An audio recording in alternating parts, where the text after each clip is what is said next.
All right, thank you. We have reconvened from closed session, and I would like to make the following disclosure. By a 4-0 vote with Councilmember Brewer absent, the City Council authorized and directed the City Attorney's Office to defend the case of Abushi versus the City of Elk Grove as identified by the case number on the City Council meeting agenda.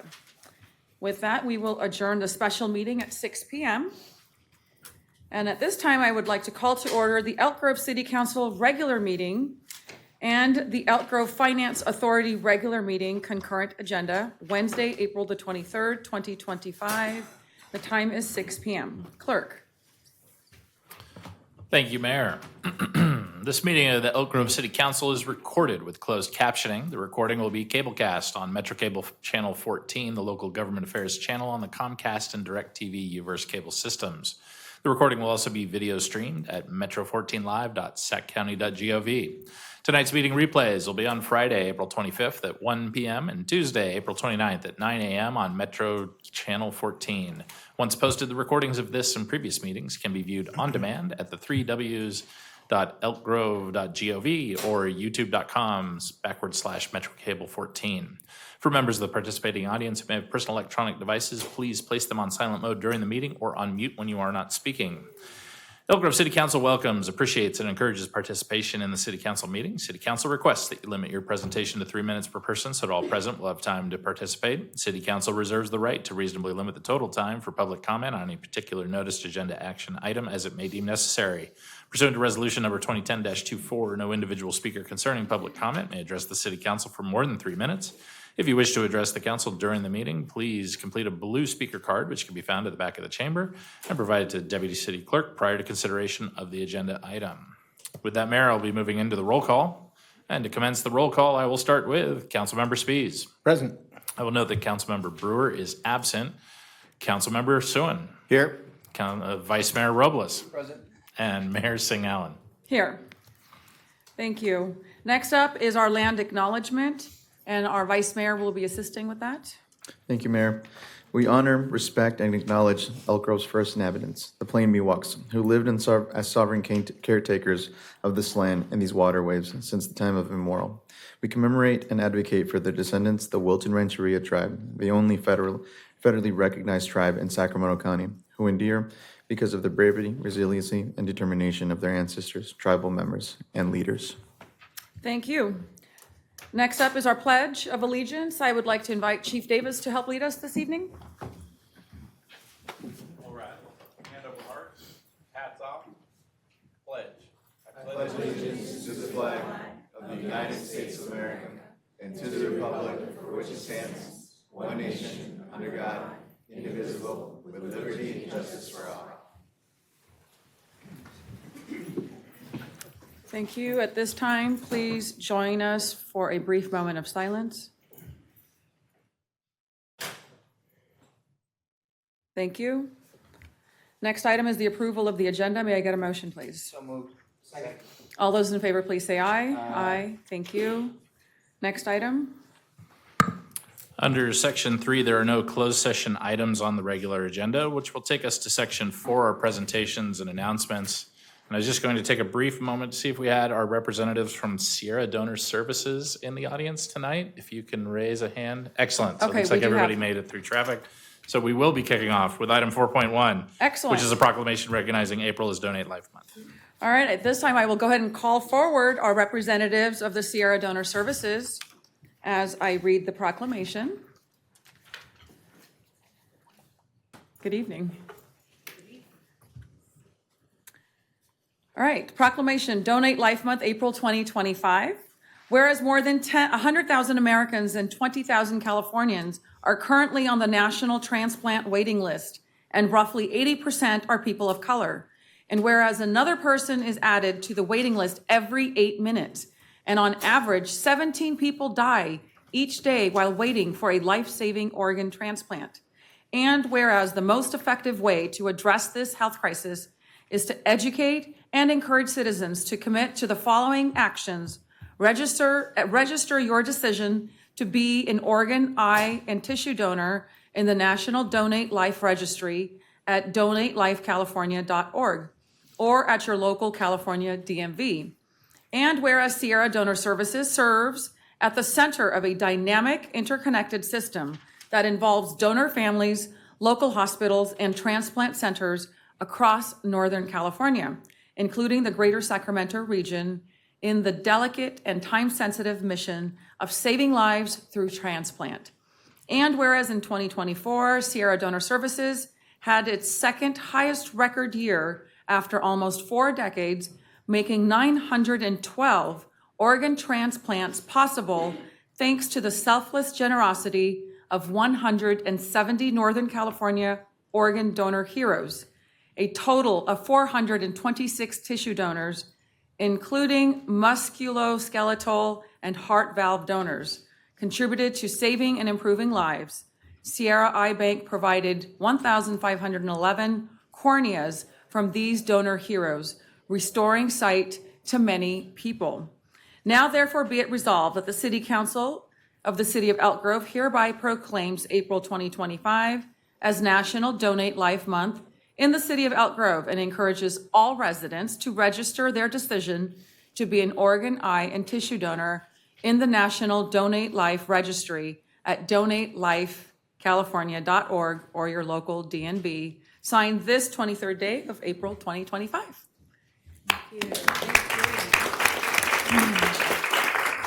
Would you like to say something? Sure. I'm Diane Ayala, and I work for Sierra Donor Services. I work in the aftercare department. So even though, once the donation has happened, we follow our donor families for a year with bereavement materials. We talk to them and make sure everything's going okay. We have resources to help them with their grief. So we don't just drop the ball, we do follow them and try and take care of them the best we can, so, yeah. Well, thank you for all that you do. Anyone else? Yeah, go ahead. I'm Emily Collins, and I work for Sierra Donor Services in our quality department. And I'm just grateful to be here, grateful for the proclamation from the City of Elk Grove. Organ and tissue donation is very important, and glad to have your support. Thank you. Thank you for the work you do saving lives. And I'm Jane Pena. I'm a transplant nurse at UC Davis. I'm also one of the executive board for Philippine Nurses Association. And I've seen firsthand the benefit of recipients of organ, tissue, and eye donation in my line of work. So I really appreciate your partnership and your commitment to move this proclamation forward. Thank Great. you. Thank you. We will meet you down there and present this to you. Okay, thank you.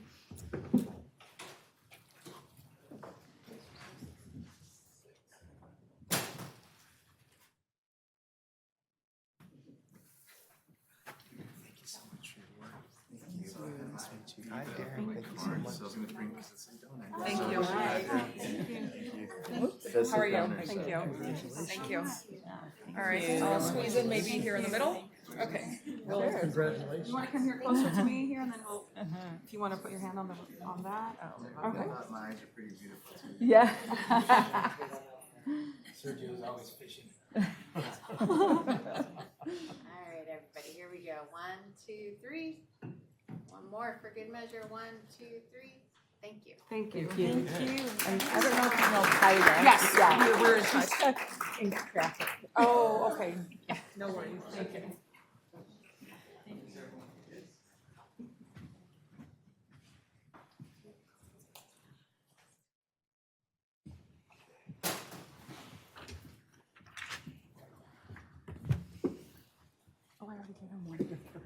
All right, we have lots of presentations this evening. Our next one is proclamation recognizing April as Food Waste Awareness Month, presented to Marie Mertz. Marie, are you here?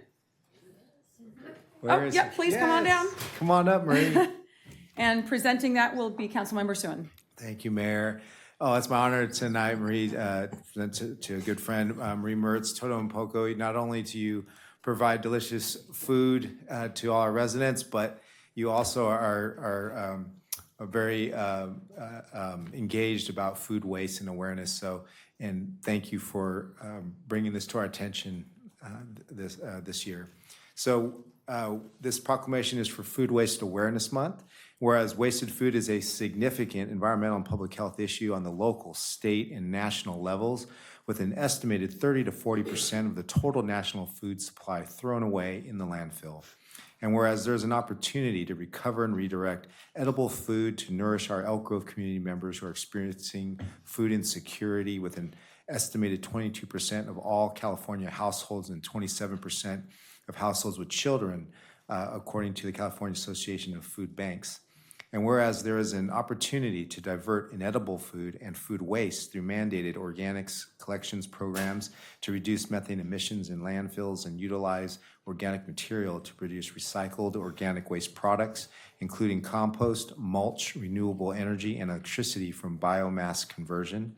And whereas April 22, 2025 is Earth Day, and reducing food waste supports conservation efforts and helps reduce greenhouse gas emissions while supporting California's goal of reducing emissions to 40% below 1990 levels by 2030. Now therefore be it resolved that the City Council of the City of Elk Grove hereby affirms and proclaims April 2025 as Food Waste Awareness Month in the City of Elk Grove, and encourages all residents and businesses to help reduce food waste to make the City of Elk Grove a greener, more sustainable community. So thank you so much again for being here. Would you like to say a few words? Yeah, I want to say thank you so much for taking seriously this recommendation for the third year. It is important that we all learn how to manage our organic waste. A lot of people might say, why is so involved in that? Because it is true. We see it firsthand. In the restaurant industry, according to data, we are one of the biggest contributors to organic waste. There are 48%, according to data, that all our organic waste in California end up in the landfills. Also, a lot of the foods that are prepared from the hospitality industry, 2.5 billion foods already prepared, end up being wasted. There is a lot of people facing food insecurities. We think our community of Elk Grove, the perception is that this is a healthy community, this is a wealthy community. They don't have food insecurities. However, they are. And if you see the lines in the food bank as well, for the past year, we collaborated with another food bank in another district, and that really changed my life. People face food insecurities everywhere. And I think it is important that we all as residents of business, not just because it's mandatory, but because it is the right thing to do, that we all learn how to manage our organic waste. I want to thank you so much for this opportunity to create awareness. And third time is a charm. It is a proclamation, it is amazing, but I think we need to take it outside the chambers and do something. Let's call for action, let's do something. If we all do one little thing at a time, we can make a change. I'm not asking for too much, just one little thing. Recycle, repurpose, compost, donate. Let's try to learn how to donate and how to reach all the food that we don't use to people that actually need it. Together, we can get somewhere. Thank you. We'll come on down.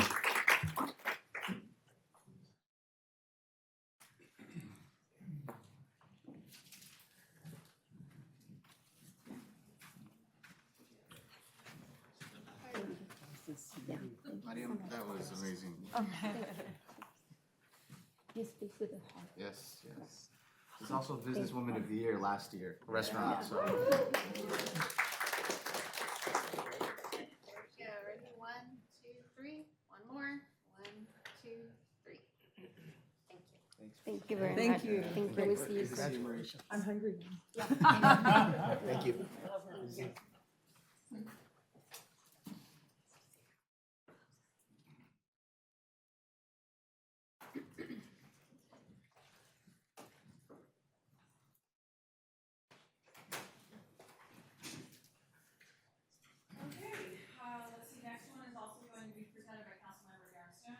That is a proclamation,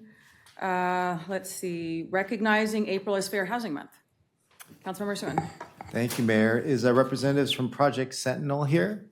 Oh, great. Good evening. Thank you for being here.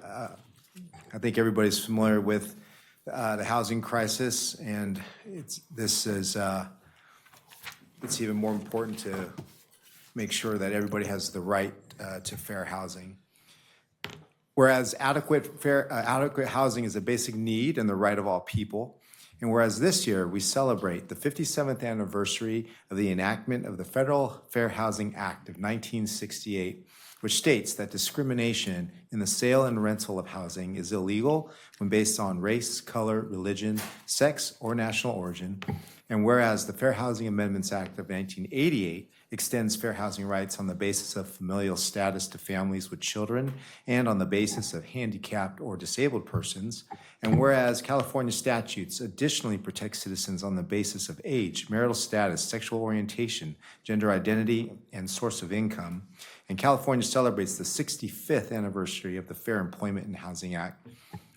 Whereas the City of Elk Grove supports fair housing to eliminate discrimination in housing and recognizes the benefits of Project Sentinel to educate home seekers, apartment managers, and apartment owners on federal and state housing laws and to investigate complaints of illegal housing discrimination in Elk Grove.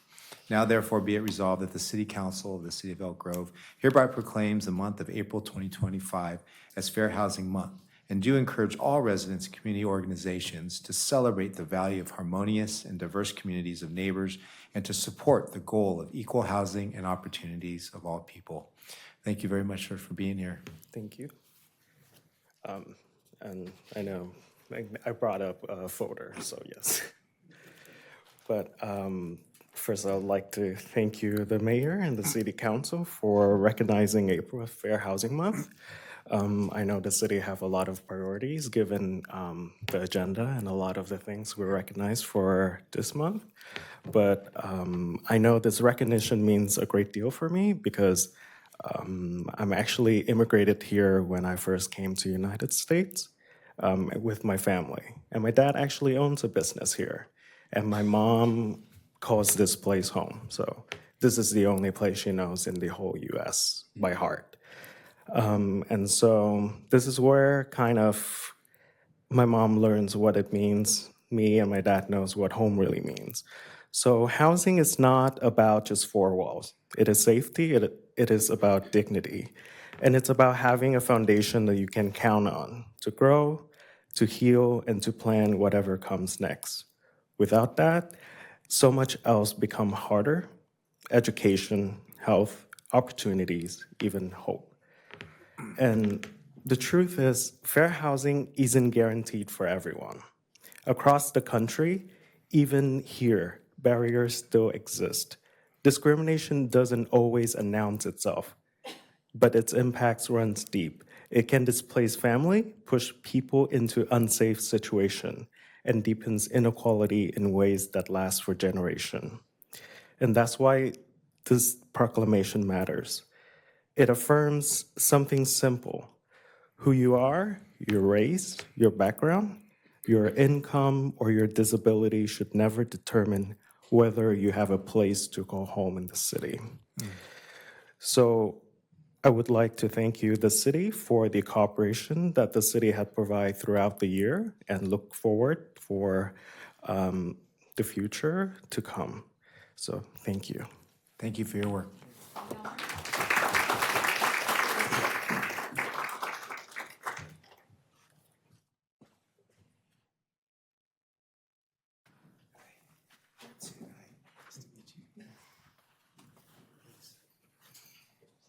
Thank you for your speech. Everyone's speech today. Oh my God. Congratulations.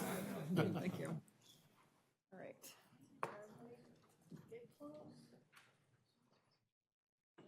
One, two, three. One more. One, two. Thank you. All right. Thank you.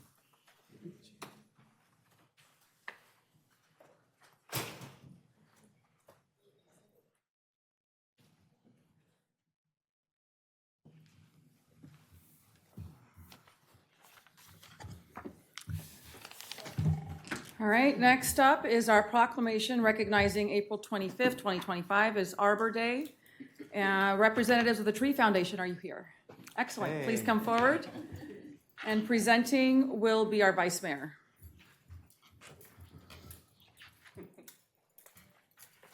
How's it going? Good. I'm back. Thanks. No, Thanks for having me. No, of course. I'm super excited. I actually do a lot of tree planting, and I know all of us do, but this is one of the things that I'm really super passionate about. One, because they have neighborhoods, and two, because of tree canopies, right? Going into low-income communities, making sure that there's trees, because we've seen through the statistics that it lowers diabetes and it lowers asthma. So I know we usually read the proclamation, but I just want to say the Sac Tree Foundation has really stepped up in Sacramento and the whole Sacramento region for that. And I'm super proud of the work that you do and proud of the work that's being done. Again, I know that we usually read the Arbor Day Proclamation, but I kind of like to do a little bit different just to let the folks know out in their community of the work that you've done. I know that last year we did 25 trees. I believe that next month with SMUD, there's going to be 25 or more trees, and that's going to be at Jones Park, if I'm not mistaken. Yes. So- and we also planted 1,500 trees. in 1,500 Franklin trees. Gym. So, So I'll go a little bit of the whereases, but I just wanted to make sure that the folks in our community understand that the Sac Tree Foundation is leading the front in this in the region. Truly appreciative. So Arbor Day festivities have been observed for over 150 years in recognition of the importance of trees and urban forest, of the viability and sustainability of American cities and communities. In the city of Elk Grove is committed to optimizing the remarkable benefits of trees that create the best urban forests of Sacramento region. The city of Elk Grove has adapted the urban forestry program to improve the quality of life for all residents and Elk Grove, recognizing the contributions of the tree canopies have clean air, water, energy conservation, public health, habit, beauty in our neighborhood and our business districts. More than 500 volunteers have planted over 2,500 native oak trees, 1,000 trees and plants, over 400 shrubs, and spread over the acreage of the native grass and wildflower seeds in Elk Grove. The city of Elk Grove coordinates with the Sacramento Tree Foundation, conducting Arbor Day tree planting on April 22nd, 2025. Now, therefore, let it be resolved that the City Council and the City of Elk Grove proclaims April 25 as the City of Elk Grove's 2025 Arbor Day, and encourages citizens to plant trees and take care of trees and their urban forest. So, would you like to say anything? yeah. Thanks again for this. It's an honor to be here again with the Sacramento Tree Foundation. I just want to say thank you to the City of Elk Grove for your continued partnership and for your leadership in environmental stewardship. You've all been so ahead of the game. It's amazing to be in a community like this where we can make big impacts on urban canopy and shade equity issues. We look forward to increasing our collaboration and work together for the residents of Elk Grove. But on top of that, I'd like to thank a couple people, specifically Alex Lepper, who's another member of Elk Grove, whose vision and networking abilities have allowed us to work in Elk Grove in lots of new, different ways. There's so many interesting types of green spaces here, and that program really has a big vision for the future. I'd also like to thank the California Air Resource Board and the Sacramento Area Sewer District. With the funding we've been able to plant more riparian species, more native shrubs, all to manage Franklin Creek, water quality, erosion, and other ecological concerns in the area. All of that water runs to Stone Lakes Wildlife Preserve, so it's been a big help in managing that space. The Sacramento Tree Foundation is always looking forward to planting more trees. That's kind of our thing. Thank you for having us. Appreciate it.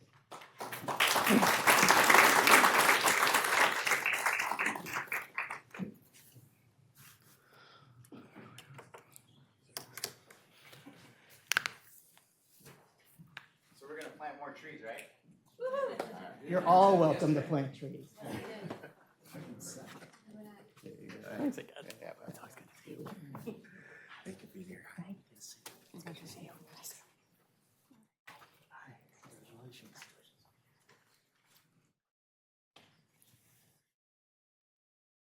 Smile. Ready? 1, 2, 3. One more. 1, 2, 3. Thank you. I'll be there next month for that one. Awesome. Can't wait to see you. Thank you again.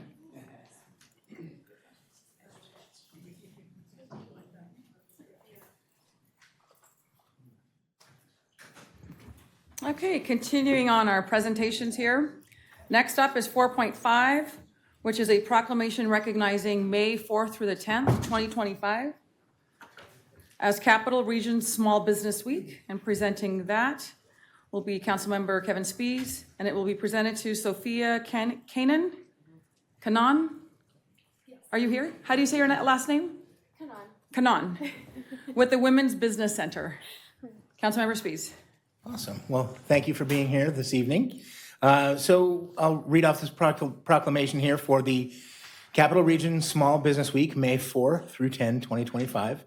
Every year since 1963, the President of the United States has issued a proclamation announcing National Small Business Week, which recognizes the critical contribution of America's entrepreneurs and small business owners. And more than half of all Americans either own or work for a small business, and they create about 2 out of every 3 new jobs in the United States each year. The City of Elk Grove celebrates our local small businesses and the contributions they make to our local economy and community. And the 2025 Capital Region Small Business Week celebration recognizes the critical contributions of America's entrepreneurs and small business owners. The community of Elk Grove is invited to attend the Small Business Resource Expo, sponsored by Invest Elk Grove, the city's Office of Economic Development, and hosted at McConnell Estates Winery on May 5th from 11 a.m. to 3 p.m. This event will provide invaluable resources, networking opportunities, and support for entrepreneurs and small business owners in our region. So therefore, be it resolved that the City Council of the City of Elk Grove does hereby proclaim May 4 through 10, 2025 as Capital Region Small Business Week, and encourages the residents of our community and communities across the country to support small businesses and merchants on this week-long series of events throughout the year. Thank you. Thank you. Thank you very much, Mayor, Vice Mayor, council members.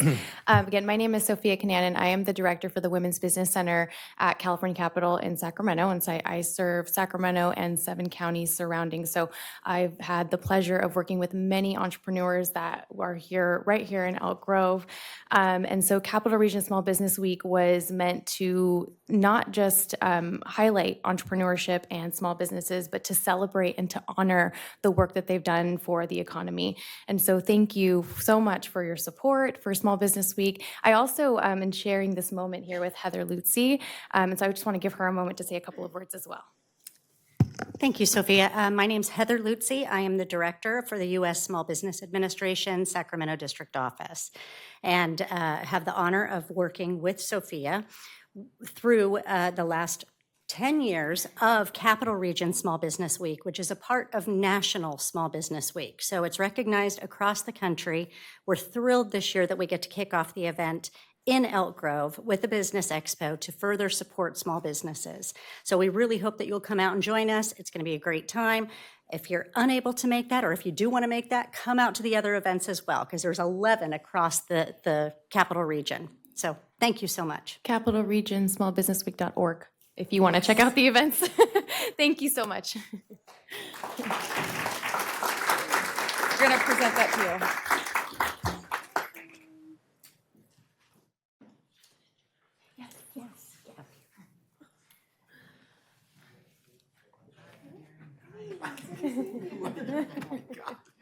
How do you do? Good to see you. Nice to meet you. Thank you for your work. Good to see you. Good to see you. Hi. How are you? Mayor, it's a pleasure. Congratulations. Come here in the middle, and then here. Okay. Sophia's being modest. She's like the You can main grab person this on who's each end? helped out women entrepreneurs in the Sacramento region. A little closer.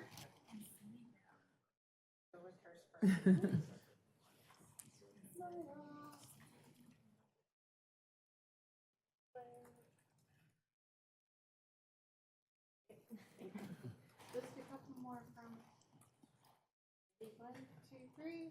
One more. 1, 2, 3. Thank you. Congratulations again. Thank you so Thank you. much. Thank you, thank you. Thank you. All right. I'll be going I'll somewhere. shake your hand. Thank you so much. Really appreciate it.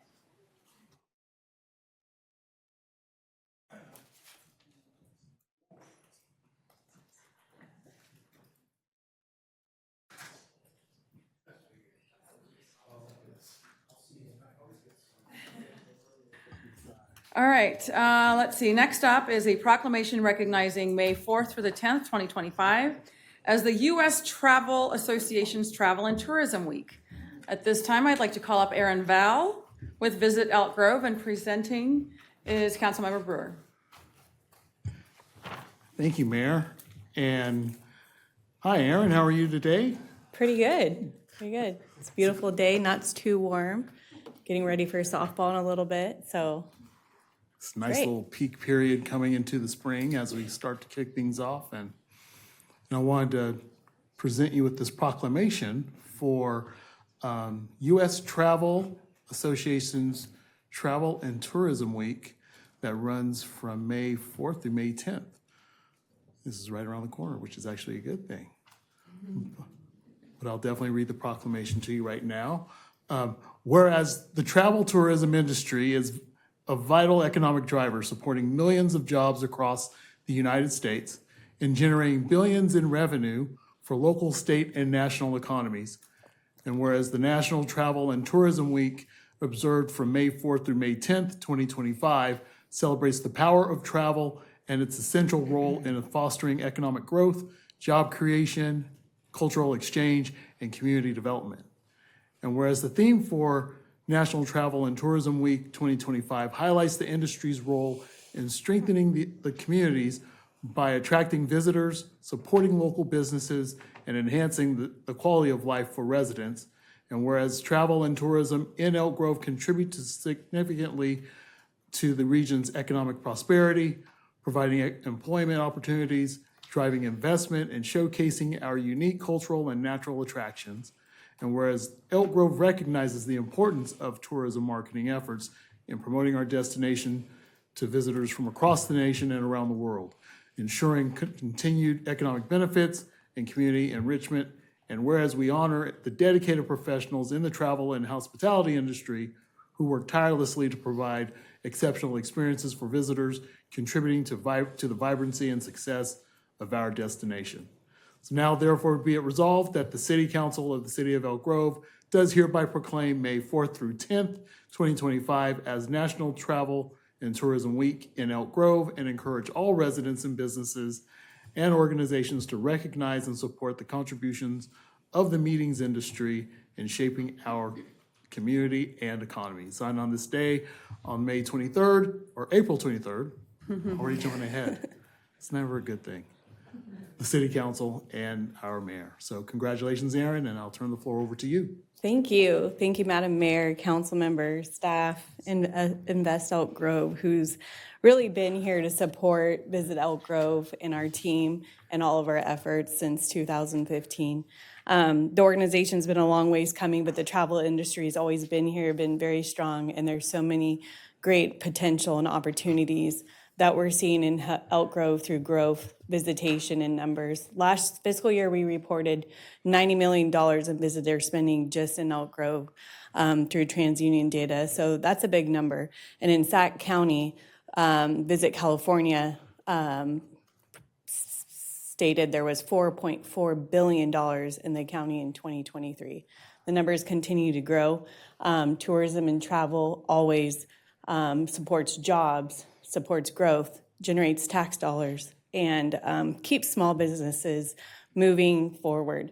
I'm excited to share National Travel and Tourism Week with the Small Business Week because, you know, we work hand in hand. We're here to support those businesses so that our community can enjoy those, and also visitors have something unique to try, whether it's a brewery, winery, shop, restaurant.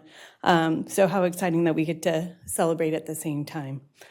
But really, on behalf of Explore Elk Grove, our tourism and hospitality partners, we thank you for this proclamation. I'm honored to accept it, and we look forward to continuing to celebrate, to push forward with tourism, and to serve this community.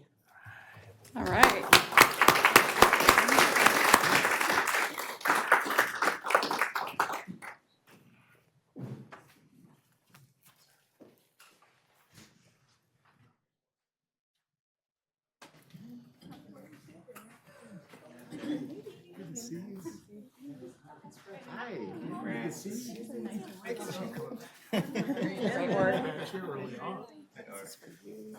Thanks, Ron. Hi, how are you? This is Casey. Hi, Casey. All right, here, we'll put this in front of your, there we go. All right, you guys all know the drill by now. 1, 2, 3. One more. 1, 2, 3. Thank you. Congratulations. Thank you.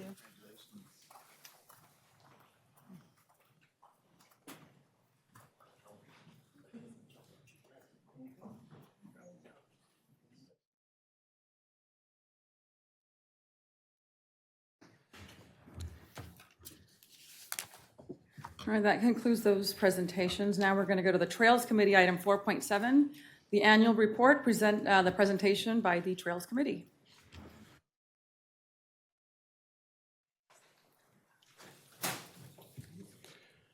We're all set up. We're really all set up. Good evening, Mayor Singh Allen, council members. Thank you for having me. My name is Mark Mendenhall. I'm the chairman of the Trails Committee. Been up here before, a lot of years. This is our committee today. No changes from last year. Sharon Anderson is in the group. We also have my wife and daughter, and 3 of my trail riders are here also. So this is like a standing room only for this crowd. This is what we do. We provide input and direction on CIP and planning projects and the vision for future active transportation in our city. At our meetings, we review development projects where a trail or an active transportation corridor is nearby. This year, we made recommendations for the Waterman RV Storage Facility, the Triangle Point Retail Center, Summer Villas Over 55 Complex, the Sutter Medical Campus Expansion, and the Maverick Fueling Station. For active development projects currently under construction is the completion of the Ryland Trail connection at Teagan Road. This will provide trail access for the north, from the north to the Bel Air and Safeway centers on Laguna and Franklin Boulevard. The Trojan Storage and Flex Warehouse facility on Bighorn is constructing a trail along Bighorn that connects to the Elk Grove Creek Trail and will eventually connect across Bruceville Road to the planned trail on the south side of Laguna Creek. The extensive construction underway south of Whitelock Parkway in the Southeast Policy area contains several trails interconnecting neighborhoods, the new zoo, Camera Road, the Whitelock Parkway system. Here's a couple more pictures. This trail will connect the zoo to the entire SEPA network. Further committee activity included staff reviews of several projects and initiatives through the course of the year. Our committee commented as desired on each item. I'll cover them next. The Laguna Creek Interregional Trail Master Plan is well on the way to implementation with 2 major connections in the final phases before construction begins. When completed, the new trail and bridge will connect east and west Elk Grove over 99, West Stockton Boulevard to the Camden neighborhood and trail system. We reviewed the aesthetics options for the new bridge over 99. A connection is needed at Waterman and Bond Roads to extend the Laguna Creek Trail to Bradshaw Road. I've spoken to this needed connection in previous presentations. Currently, a federal grant has been awarded through SACOG for environmental and feasibility studies, and funding has been approved. The Harvest Water Project along Franklin Boulevard is well underway with a planned Class 4 separated bike lane on both sides of Franklin Boulevard when completed. This will continue to the existing Class 4 bike lane in Sacramento City. The trail connection on the south side of Elk Grove Creek at Laguna Springs to Oneto Park will be completed this spring. I took that picture 2 days ago, so it's actually happening. The trail improvements and crosswalks and intersections are underway on West Stockton Boulevard north of the Laguna Gateway Home Depot Shopping Center in preparation for increased trail use from the new bridge over 99 in Laguna Creek. Surface repairs and restriping on several trails around town are underway. Tree roots, erosion, and wear and tear are being addressed. That's a good thing, and we're pleased the city takes note and corrects these issues. We created our minor CIP project recommendation log in 2019 to help staff prioritize small projects that have a big impact on trail usability. This is our list. Progress has been slow. We have 5 completed in blue highlight. These took about 4 to 5 years to work through the design and build process. We're beginning to see some progress with the yellow items, looking at adding to existing curb cut projects and a look to see at the amber items for the right-of-way and drainage issues. We could use a boost from the council to elevate priorities for these projects. I've included this slide for a few years. With our e-bike lending program and the voucher program, we have the beginnings of a whole new set of alternative transportation enthusiasts. I expect trails used by e-machines of all sorts will boom as the weather gets warmer and the days longer. Staff is working on some new guidelines for their use on trails. With e-machines, many users are no longer restricted by distances, enabling errands, shopping, and commuting to work and other obligations. Staff introduced our wayfinding program last year, which is initially focused on our 4 main trails in different parts of the city. The plan includes posted maps, signage, directions, and points of interest surrounding the trail corridors. For this initiative, we need to expand our vision to include better and safer ways to cycle around town. Here are some thoughts we introduced this year for us and staff to consider. I've showed a version of this before. We have 2 main railroad tracks through town and 2 freeways. All create hard barriers to vehicular and non-vehicular travel. In addition to barriers, we have a grid of major vehicular arteries, both north and south and east and west. These are obstacles that primarily bicycles, these are obstacles to primarily bicycles, but at least navigable and most importantly, crossable. When you put the 2 together, the barriers and obstacles look like this. The problem we see, particularly with new bikers and now e-bikers, is that they tend to ride routes where they have always driven their cars. The next thing here is it's not safe and the cars are going way too fast. Well, yes, that's true for many riders who find themselves on the main boulevards. The answer is to stay on the trails and interior streets. The interior combination is what will make it all work for destination-focused trips. For example, to get from Bilby Road to the northern city limit at any point along the way, a series of trails and residential streets with signalized crossings at boulevards can be used and is mostly in place today. Likewise, an east and west route between Harbor Point and Bradshaw Road is doable with only 2 short legs on Laguna and Bond Roads. The beginnings of the plan would look like this.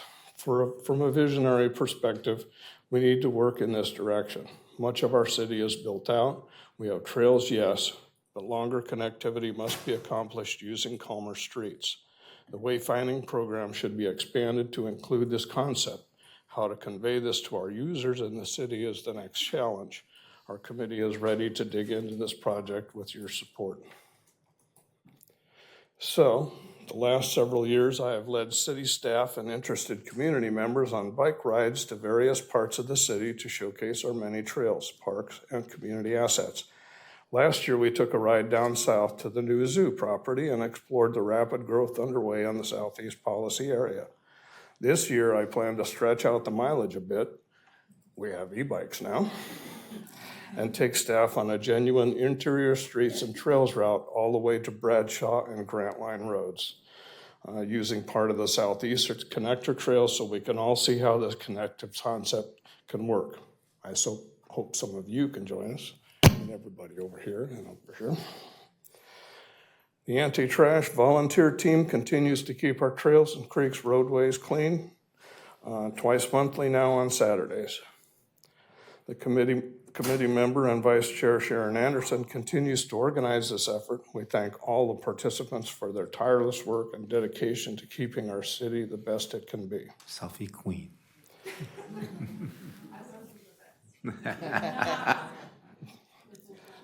Grants, federal, state, and regional, are leveraged with city matching funds to advance trail priorities.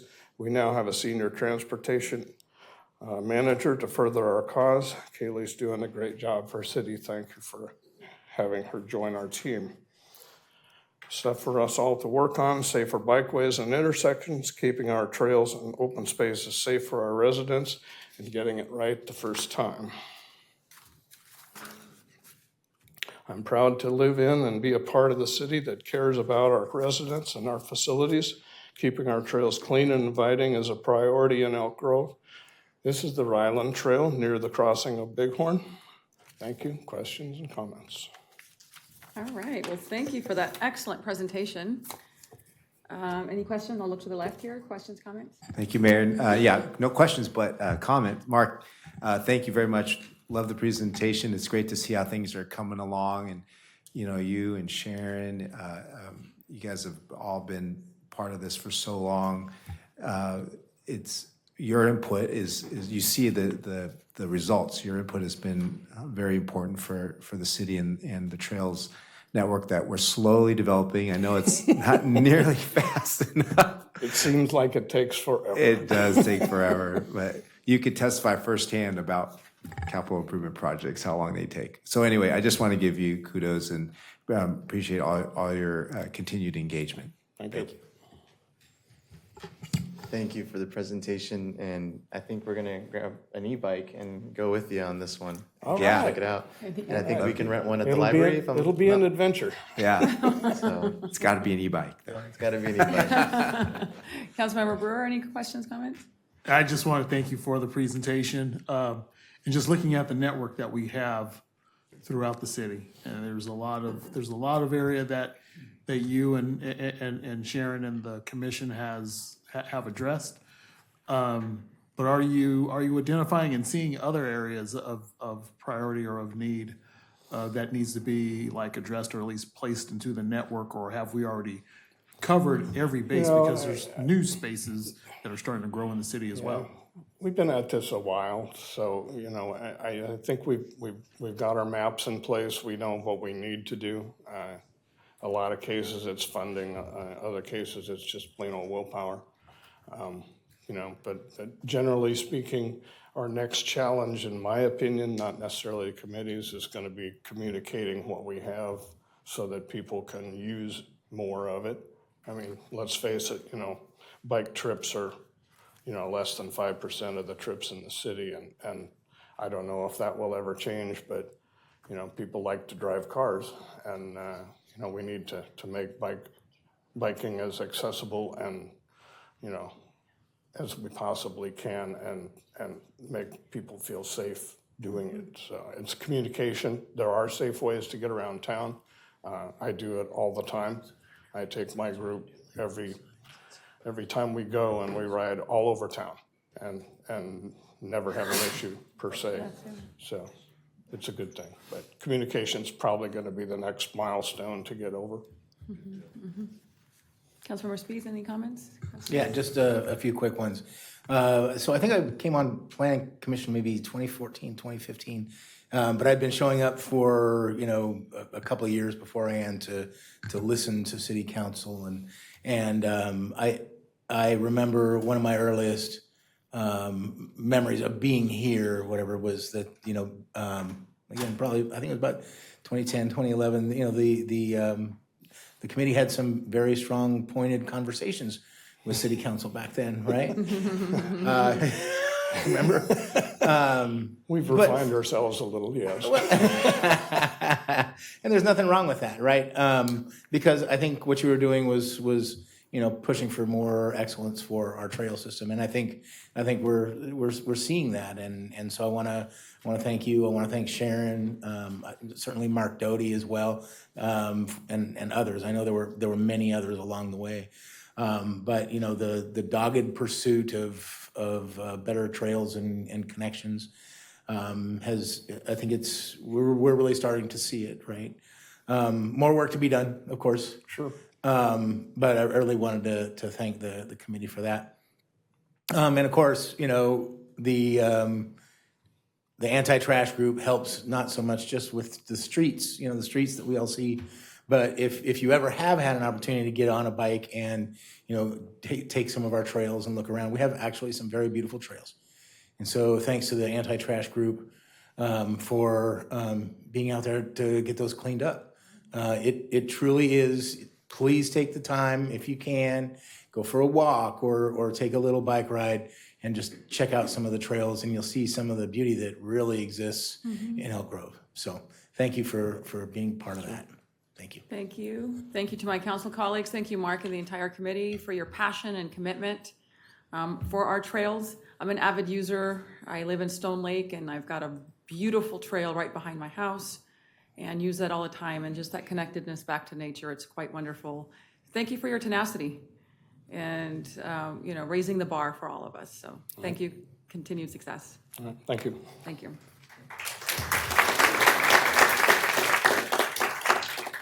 All right, next up are our new hire introductions.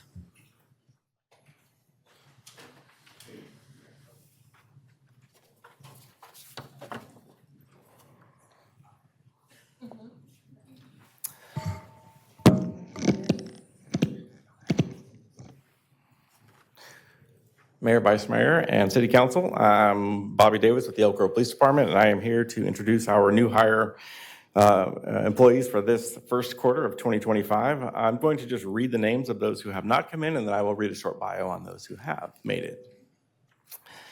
Dispatcher Breanne Carver, January 13th. Dispatcher Kiana Evans, January 27th. Dispatcher Nicole Marshall, January 27th. Red Light Enforcement Technician Rochelle Diaz, and Police Budget and Finance Manager Tamara Lopez. Now I will read the employees who are here. Officer Patrick Cummins.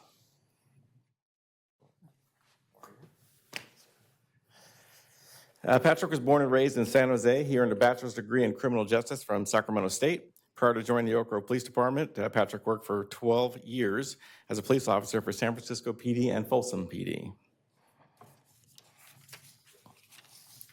They can have you guys stay or go.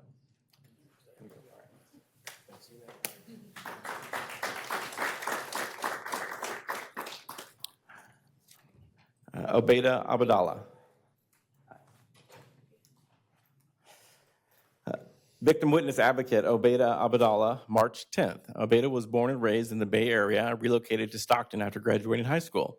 She graduated from UC Davis with a bachelor's degree in sociology and obtained her master's degree in public health from the University of San Francisco. Prior to joining the Elk Grove Police Department, Obeda worked with San Joaquin County DA's office for approximately 5 years. Thank you. Officer Dylan Corkill.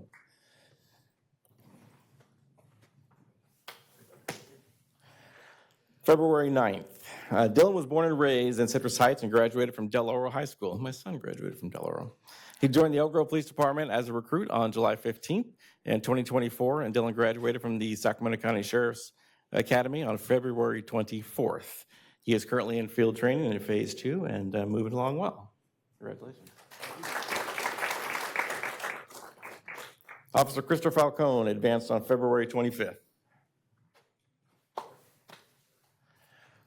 Chris was born and raised in Sacramento. Was born in Sacramento and raised in Elk Grove. He graduated from Pleasant Grove High School. Chris joined the Elk Grove Police Department as a recruit on July 29th and graduated from the Sheriff's Academy on February 24th. He is currently in field training, also Phase 2, and moving along quite well. So congratulations. That's all we have for you.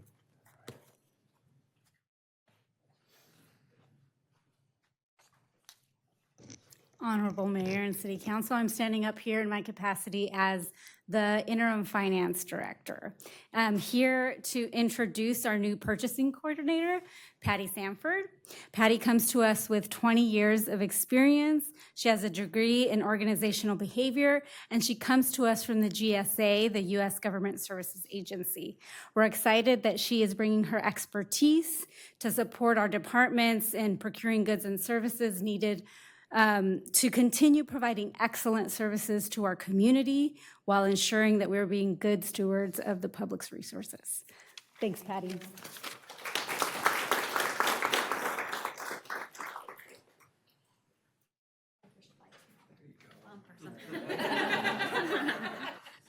Good evening, Mayor, members of the City Council, Kara Reddick, Deputy City Manager.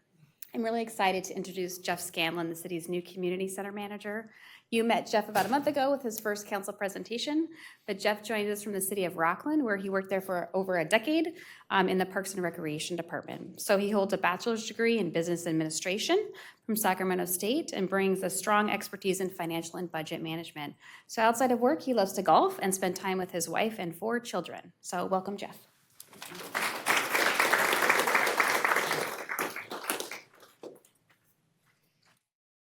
Good evening, everyone. Jeff Warner, your Public Works Director. First, I'd like to call up Abid Mahmood. There he is. Abid. He's already here, prompt. Also with a parks background, Abid comes to us from Cordova Recreation and Parks District, and he worked there as a parks maintenance worker. He was born and raised in Sacramento and moved to Elk Grove during middle school and then attended Franklin High School. This is a nice homecoming for him. So welcome back home. And while away from work, he likes to spend time with his family. Next is Frank Zhang, who you've seen now for the 3rd time. Frank's been with the city for over 5 years, not that long for being seen 3 times up here. And that's just really a testament to who Frank is. Starting from being an intern to now being promoted to an associate engineer with our capital improvement program. He brings a wealth of institutional knowledge and a diverse mindset after coming from the operations and maintenance team. I know firsthand that he also has a fantastic work ethic and attitude that I'm very excited to bring to this team in particular. And I'm very excited to see what he does with this opportunity to deliver capital improvement projects for the city. He enjoys being outdoors and going fishing, as well as taking his daughter out to parks and giving her bike rides on her tricycle. Congratulations. Excellent. Congratulations to all our new hires, promotions, and advancements. We will move on to our next item, which is public comment. And at this time, I will go ahead and open up the public comment opportunity. We have one person signed up to speak, Randy Becker.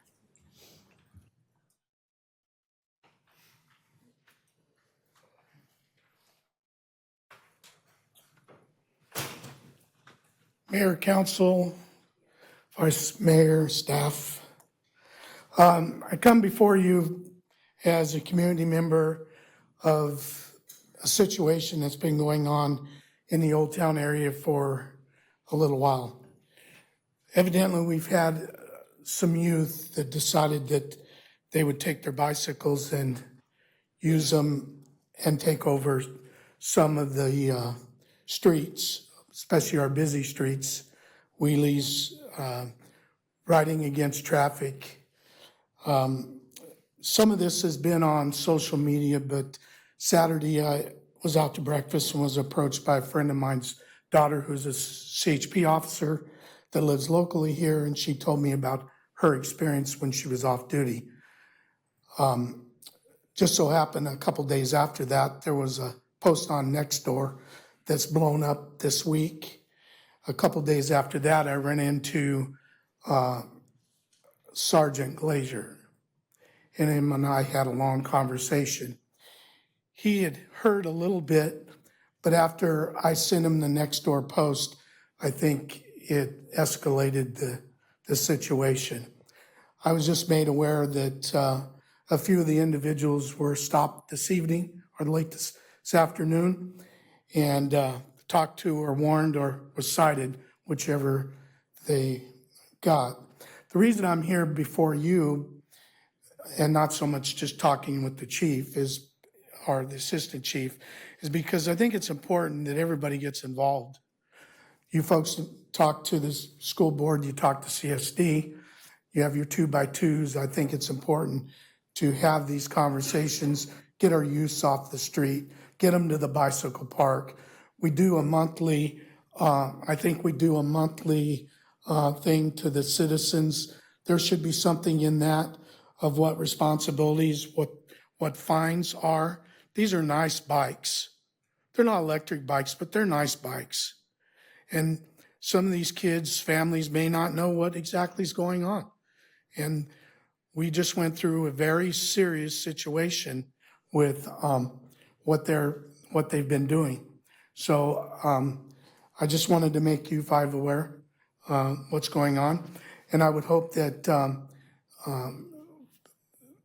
the chief, assistant chief would carry that information on with their staff, and also hopefully maybe something out of that to the community, maybe something from the PIO on Nextdoor explaining everything there is and what they need to do, and updates and what parents could expect and what the citizens could expect from not only the council but also the police department.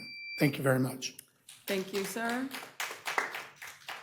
Next up is Felicia Mattel.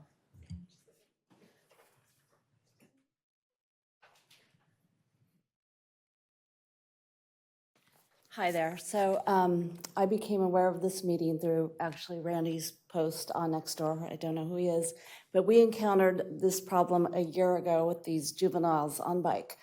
At that time, last summer, it was mostly the East Elk Grove area in our neighborhood. I think they've gotten bored of that and branched out. But anyway, I'm going to read what I prepared. It'll be quicker and easier. I'm here to voice my concern about the juveniles' reckless behavior in our neighborhood and beyond. We first encountered them last summer in East Park area of Elk Grove, between Waterman and Bradshaw. There are only a few ways out of our neighborhood. Whether we took Stonebrook or Sierra River, you will encounter these boys playing chicken with your vehicle. My husband almost hit them 2 times. When he got out of the car to reprimand them, ask them what the heck is going on, they will cuss you out, take out their phones, video, try to get a reaction. We called the police. They followed my husband in his car to our street and watched him talk to the police. They've yelled at my daughter when she's driving to work. They've harassed me. We're talking about enjoying riding bikes on the pathways. I can't do that in my neighborhood. I'm fearful I will run into these boys who will just start harassing you even on a bike. They have pulled their pants down in front of people. It's not just boys being boys. It's not just once in a while. They do this every day on a daily basis, like it is their job. I mean, when the warm weather's here, it's daily. They don't care. Their parents are aware, from what I understand.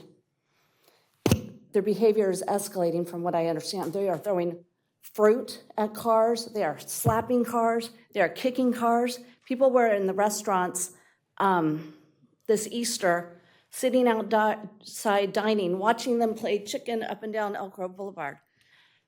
It's not if, it's when that something tragic is going to happen. And I'm very concerned. I don't know if this needs to be, I'm reading this, it needs to be put as an agenda, but I don't know what else to do. A year ago, it was just kind of our neighborhood. Now, Randy is correct, it is blown up. Everyone I know has had an issue with these boys. Thank you. Thank you. Thank you.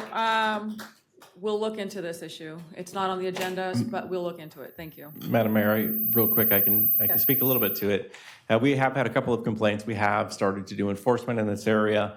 To include today, our DFR program was vital in identifying these individuals. We had officers who were able to respond to that area, and there were 4 citations issued today. We know it's going to be an issue that we're going to have to stay on top of, so we will continue to work with our community and ensure that we can help as much as we can in this area. All right, thank you. We will be diligent on this. I don't have anybody else signed up to speak in public comment, so I'll go ahead and close the public comment opportunity and move on to our next agenda item. Item 6, the General Administration Information City Manager's Report. Good evening, Madam Mayor, Vice Mayor, members of the City Council, Jason Behrman, your city manager. A few items to report on this evening. First of all, representatives from our police department, other local agencies will join Sacramento County District 5 Supervisor Pat Hume for a town hall located or focused on public safety tomorrow night from 6 to 7 at District 56. Residents are encouraged to attend, receive updates, ask questions, and express any community concerns regarding public safety. Questions, more information, contact the District 56 office or at 916-874-5465. Our Youth Commission is working on 2 big projects to finish out the school year. The group is accepting applications from local students for a $1,000 Community Impact Scholarship, as well as a $500 merit-based scholarship through Sunday, May 4th. Students must live or attend high school within Elk Grove city limits. Details and application forms are available on our website. They are also launching a community-wide food drive to benefit the Elk Grove Food Bank. You can help support this initiative by donating non-perishable food items at City Hall, the Animal Shelter, or District 56 between May 5th and May 19th. The city's popular Fridays in the Grove series is coming back. Series kicks off on Friday, May 2nd at Old Town Plaza with Country in the Plaza. Guests can learn to line dance from a professional choreographer and enjoy live music from the All Hat No Cattle Band. Other events planned in the series include the return of Wagon Walk on May 16th, an outdoor roller rink June 6th, Christmas in July with an outdoor ice rink July 18th, a dive-in movie at the Aquatic Center on August 15th, the Silent Disco on September 5th, and more. These events are free and open to all ages. More information is available on the city's website.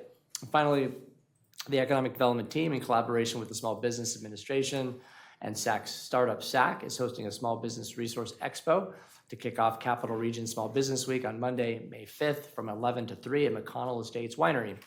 The event offers entrepreneurs and small business owners the opportunity to connect with regional support organizations, build their networks, and learn about valuable resources available to help their business grow.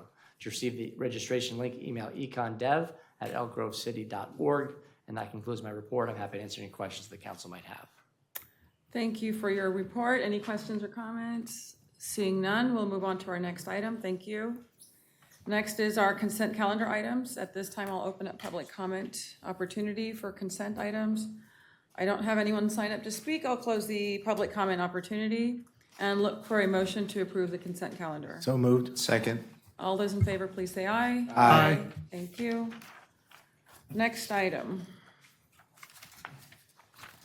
Let's see, 9.1, receive information and provide direction regarding the allocation of fiscal year 2025-26 event sponsorship grant program funds. Welcome, Ms. Moreno. Thank you.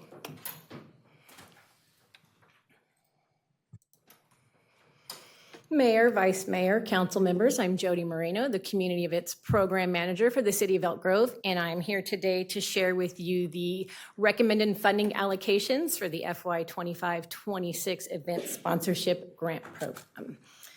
Some of the basics about the program, as some of you know and some of you don't, you're learning about it today. It was started in 2012. It is supported by our general fund. We do have a standardized application process, so it's fair and equitable to anyone who wants to apply. We have established eligibility criteria that we share every year with any nonprofits that are wanting to sign up for this. And we want to make sure that the sponsorship funding is focused on events with citywide significance that meet the city's goals. It is limited to nonprofit organizations with events in the Elk Grove city limits, and programming and operations are ineligible. And one of the things I really want to point out is how unique this program is. Every year I stand up here and I say, oh, I'm so excited because we get to help all these nonprofits do these events in Elk Grove. I want to share that in the last 3 years in my event conferences that I attend, I went to a Municipal Summits one this year and I went to IFEA last year, which is International Festival Events Association. We are one of the only cities in the nation that has this program. It's pretty amazing. I feel so fortunate that we're able to give this funding to so many nonprofits to help support the events that they have in Elk Grove. A lot of the other cities have a program, but everyone has to fill out a special events permit, and nonprofits still have to pay 50% of whatever the costs are, whether that's police for a parade, public works for a road closure, facility use. And our program has been able to fund, for the most part, close to 100% of the needs for a lot of these nonprofits. So I just wanted to point that out because it's a really special program. And actually, one of the people that I work with in another city across the nation has reached out to me, and we've had some talks, and I'm helping him build a program like this in his city. So it's just so neat. I'm so proud of all the work we do for our nonprofits. The application process was that we released the application in mid-January. It was advertised in the Citizen, on our website, social media, and we reached out to all previous nonprofits and those that had been sent to us over the year that we thought might be interested in the program. Everybody submitted their applications online, and we did do a technical webinar on January 21st, and we had more than 35 people there, which was a lot for us that we had done before. And the applications will due in February 21st. We do want to note that all grantees have to be in good standing with the California Secretary of State and the Registry of Charitable Trust. We do that when they apply, prior to entering contract and throughout the process and before we pay for the event. So we check those continuously to make sure that they are in good standing. We received 50 eligible applications this year from nonprofits, the most we've had in a few years. The total amount requested from the nonprofits exceeded $850,000, and that's in cash and in kind, which would be police, public works, facility, integrated waste. We did do a multi-department review, and we had a panel, and we evaluated all of the events, and that was based on their concept. Were they feasible? If there was a prior performance, they have to put in post reports with us, and we can see how many people attended, the budget, everything like that. Can they attract regional visitors? Is their budget reasonable? And we want to make sure that the level of impact and citywide significance is great for the city. And of the 50, we are recommending 44 for funding this year. And that was to make sure we could fit everyone in our budget. I know you have the list in front of you with all of the recommendations, so I won't read each one, but I will point out some of the new ones we have this year too that are of interest. The Holly Festival of Colors is a new one that will be coming to Elk Grove Park that we'd like to support. We have Artners, and they do Day of la Concha. They also do Dia de los Muertos. They put on some amazing events in our area. We have 2 new celebrations on this slide as well, a voter registration and cultural celebration, and a Filipino American History Month event. Both of those are new. MLK Breakfast will be coming back, and that was a real good success this past January for anyone who attended. We had an application for a Juneteenth event at Elk Grove Plaza. Last year it was a rental, and this year they applied formally to host their event at the plaza. Bounty on the Boulevard coming back. The Elk Grove Fine Arts Festival of the Arts, which is this coming weekend, if anyone wants to see it. Run for Hunger will be coming back. The Elk Grove Historical Society has their 3 events that we've been supporting over the years. We've got the Holiday Parade of Lights, which is so much fun with our Illumination Festival. Western Festival, fingers crossed, will come back this year. Running of the Elk, we have Franklin High School Band Review, a new Punjabi cultural event at the park that has applied for a grant. Dia de los Miles was new to our grant system last year, but not new to the city, but that's a really great event that not only does a run, but also a cultural celebration. Elk Grove Pride is new. That's been happening at Laguna Town Hall for the last 2 years, and this is the first time they've asked for some support. Strauss Festival, a flamenco concert. They applied last year, but they weren't able to host at the plaza. They asked for indoor space in order to make sure that their sound could be good, and so we're suggesting that they be funded. International Peace Festival, they also applied last year, but weren't able to host, and hopefully this year they will. And a new fairy tale festival from Village Stage Productions, which is a really neat thing, and they have like 2,000 to 3,000 people come for their event. Our next steps are for you to look over the allocations and approve, and if so, it'll be moving on as part of our budget process. And I'm happy to answer any questions. All right, thank you. Great seeing all the new names. Yeah, it's exciting. All right, at this time, I'll go ahead and open up public comment. We have 4 people signed up to speak. We'll start with Sharon Anderson, followed by Brett Bartholomew.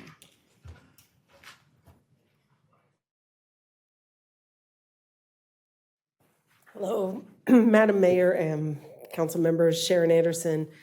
Hat I'm wearing right now is the president of the Camden Neighborhood Association. I have a few hats, so that's the one I'm on. I want to thank Jody for an incredible job she did this year with her folks to get this organized for the event sponsorship grants. She's fabulous. Don't ever lose her. And I really appreciate her recommendation to include the Camden Neighborhood Association Music by the Lake event again for this upcoming fiscal year, September. Hope you all come. You're all invited. The whole community can come. Homegrown community events are critical to the fabric of vitality and livability for our city, as you all know. You've attended many of them, so have I, and it's really cool to see things that are outside of the normal sponsorship of a parks department or a jurisdiction. So it's really cool. Anyhow, Camden Neighborhood Association has hosted community events for more than 25 years. We have several during the year. We've had to pare back a little bit because our membership has declined. People don't donate the $50 a year, which is a pittance. And that's what we use to fund most of our events. And when we first found out about this event grant sponsorship, it helped us host Music by the Lake. That's a very expensive endeavor. It's done by all volunteers. And then, we get a little kick from you guys. Thank you so much.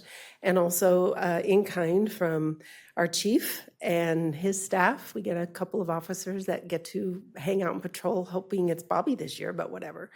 And then we also get Republic Services dropping off bins so that we have places to throw our trash and recyclables. People don't do that when they're partying, but we try to encourage them to do that.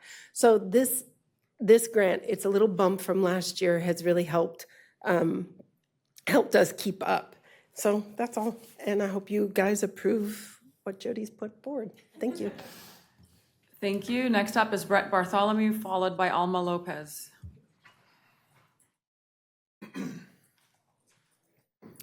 Hello, Council, Madam Mayor, Vice Mayor, and council members and staff. Thank you. Really want to recognize Jody and this panel that came together. That sounds like a fun job to decide who doesn't get supported or who does. 800,000 plus is an incredible amount of money to be asked for, but you guys every year are so generous as a city, the amount of money that was presented. And I want to make note that the city of Elk Grove put out a job application for a community events specialist. They're going to have a fun job. That's looking forward to seeing what they do. I'm here as a representative of the Elk Grove Historical Society. I just want to thank you for your continued partnership and the support for us. We started as next year we're celebrating our 50th anniversary. And we started originally with the Road School relocation and restoration. And that building is from 1872, like our history, the town right now where Daryl recognized. I met with him recently at an event and he commented that the town itself, we're in our 175th year. That's amazing, 1850. I know next year, or July, we're celebrating our 25th anniversary as a city. But our history is happening currently. But 1872 is in Road School.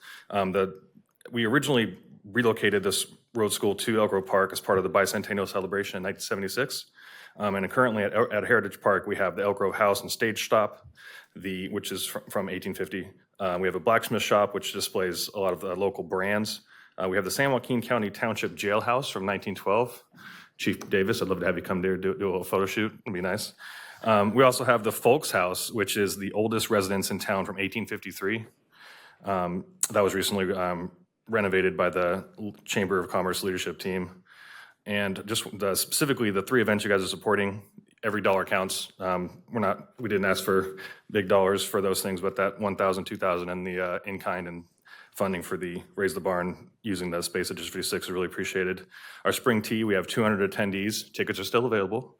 We have the Raise the Barn, 300 people. We're looking forward to having that event again. And then our Old Fashioned Christmas is probably the best event we have. It's a lot of fun. We have community members come out, bring their families. It's an opportunity for you to come take a photo with Santa, right? You can even have him sit on your lap if you're feeling froggy.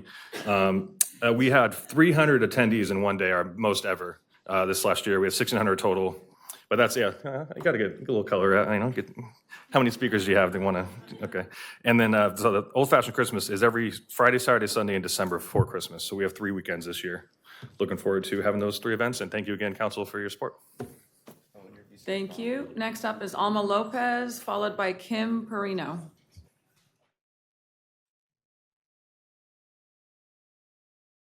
Buenas tardes. Good afternoon. My name is Alma Lopez. I'm the board chair at the Latino Center of Art and Culture, and I'm here to express a deep appreciation for the proposed sponsorship allocation to support the upcoming Dia de los Miles 5K on October 26. Mark your calendar. Since 2023, the Latino Center of Art and Culture has proudly partnered with Fleet Feet as a community beneficiary of this race. Our collaboration brings a deeply rooted cultural element to the event by honoring a tradition of Dia de los Muertos. One of the most moving aspects we contribute is a community altar, o una ofrenda, where runners and their families are invited to add photos of their loved ones who have passed. It's a powerful act of remembrance, reflection, and community connection that adds a unique layer of holistic wellness to the race through art and culture. In addition, our Cultura es Fuerza, Culture is Strength youth program showcases traditional performances, uplifting the crowd with music, dance, and cultural pride. These young people practice throughout the year and take great pride in sharing what they learn in this community event. With your support, we are excited to grow this event by increasing participation and enhancing cultural programming. Thank you for recognizing the value of this cultural partnership and for investing in the event that brings people together in remembrance, celebration, and wellness. It's worth mentioning that six of the young women that participate in the event are from Elk Grove. This year we have 15 youth that have signed up. It usually goes up to 20. But 5 of them have continued, and they are from Elk Grove. So it is with great pride that they come back to their community to showcase what they have learned. Tomorrow, actually, they will be presenting their first performance of the year at Markoffer Elementary in their Multicultural Day. I also want to take a quick second just to give a shout out to Jody Moreno and her team for coordinating this sponsorship and also making themselves available to answer any questions and guide us through the process. Thank you also, Councilmember Sergio Robles, for the support, continuous support, and we look forward to seeing you all this year, October 26th. You can run, you can walk, you can just enjoy the day and be in community. Thank you. Thank you. Kim Perino, is that you? Okay. Thank you, Alma. I'm Kim Perino. I'm part of the Fleet Feet organization. I'm a local small business here in Elk Grove. This event was established 4 years ago as a cultural event, and we want to thank Jody Moreno for responding to this event, which is more than just a run, it's a cultural event. We look forward to growing this event along with the collaboration with our event beneficiary, the Latino Center of Arts and Culture. We want to thank you for recognizing that it has value in this community. Thank you. Thank you. And that concludes the public comments on this item. I'll go ahead and close the public comment opportunity and open up for questions. Before we start any deliberation, let me ask a question of council, because I think I might be not able to participate in part of the conversation. Mr. Hobbs? Elk Grove Regional Scholarship Foundation, I'm a board member of. Is that any different than when we were doing the CDBG? Do I need to excuse myself? Yes, thank you for bringing that to our attention. Please excuse yourself. I think that's the only one. We'll address that first, so you give yourself about 15 seconds. Thank you.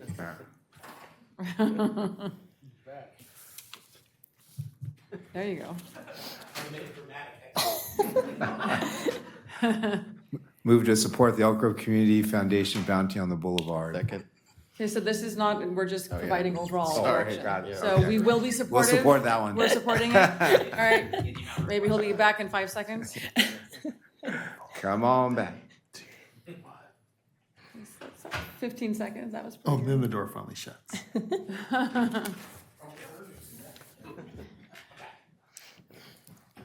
All right, for the rest of the items, do you want, I'm happy to support. Okay, we're not looking for a vote, but are there any questions, comments? Are we good with the direction that? Quick Ms. comment, Moreno- Mayor.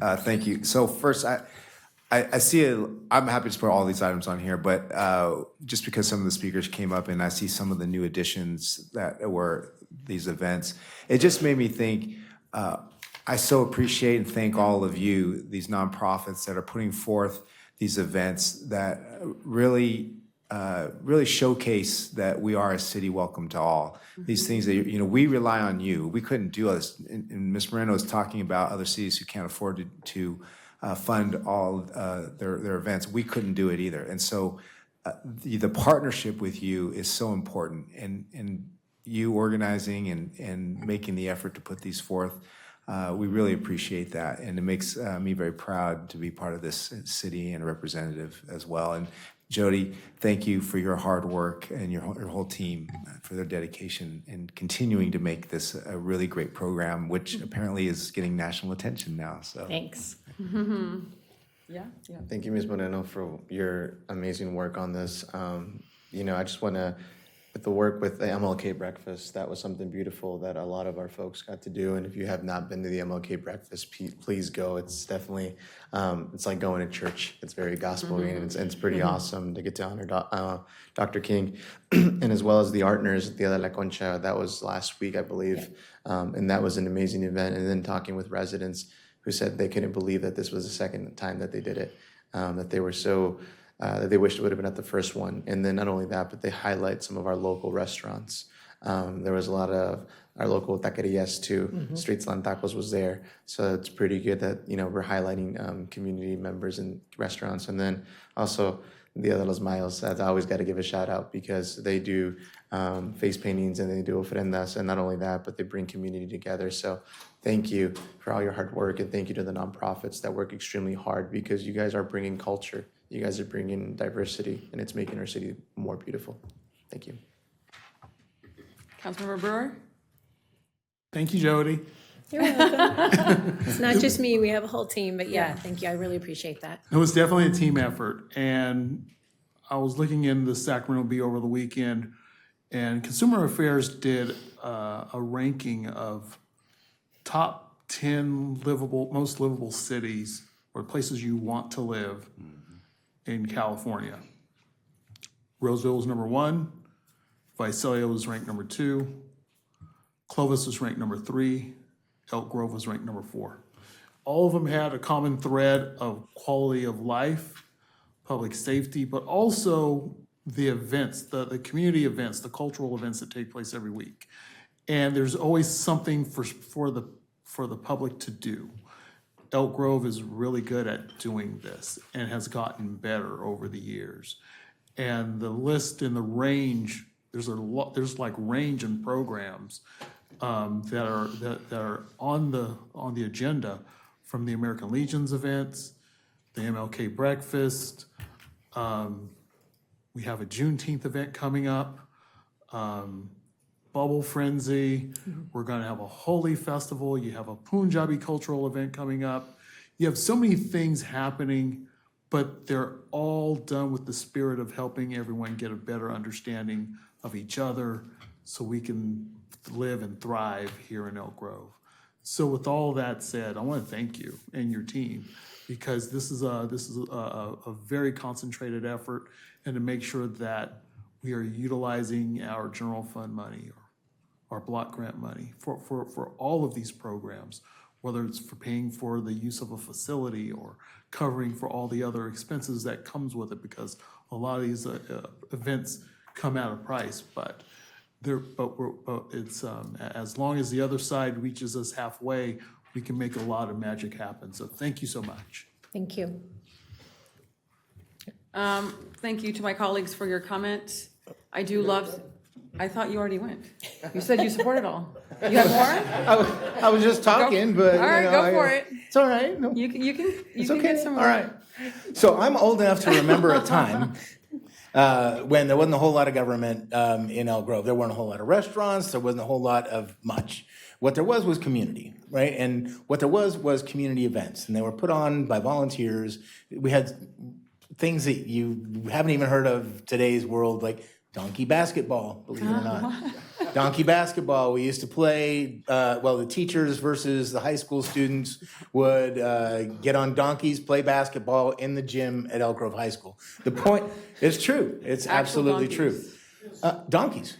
And so it's true. So my point in saying this is that these community events, while there are even more now, which is absolutely fantastic, are a fabric of who we are as a community. And so I'm glad to see that we have the ability to support them, because we truly do have a different vibe, a different feeling here in Elk Grove. Sometimes people say that the sense of community is gone. I don't agree with that. particularly given that, we continue to have these events that really define who we are as a community. And so I want to thank you, Jody, and the rest of your team for making those happen. And so, yes, I'm happy to support. Well, thank you to my colleagues for your excellent comments, and thank you, Jody, and the entire team for putting this very thorough and thoughtful list together. What I love is seeing all of the diverse cultures represented in here. And for those of you who might be wondering what is a holy festival, it's holy with an I, not a Y, so it's not religious. It's celebrating spring. So for those of you who have not participated, it's quite colorful and a lot of fun. So I'm looking forward to that. And like I said at the onset, I love seeing all of the new programs that we will be supporting.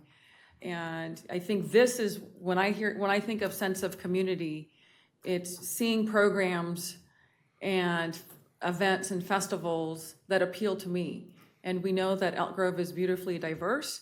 And so our sense of community comes with that connectedness, knowing that we are reflecting the values and the needs of our diverse residents. So thank you for doing an excellent job here. And I too support the direction that we're moving in. Excellent. Thank you, guys. And thanks to PD, Public Works, District 56, and Republic Services. They do a lot of work on these too. Yes, absolutely. Thank you.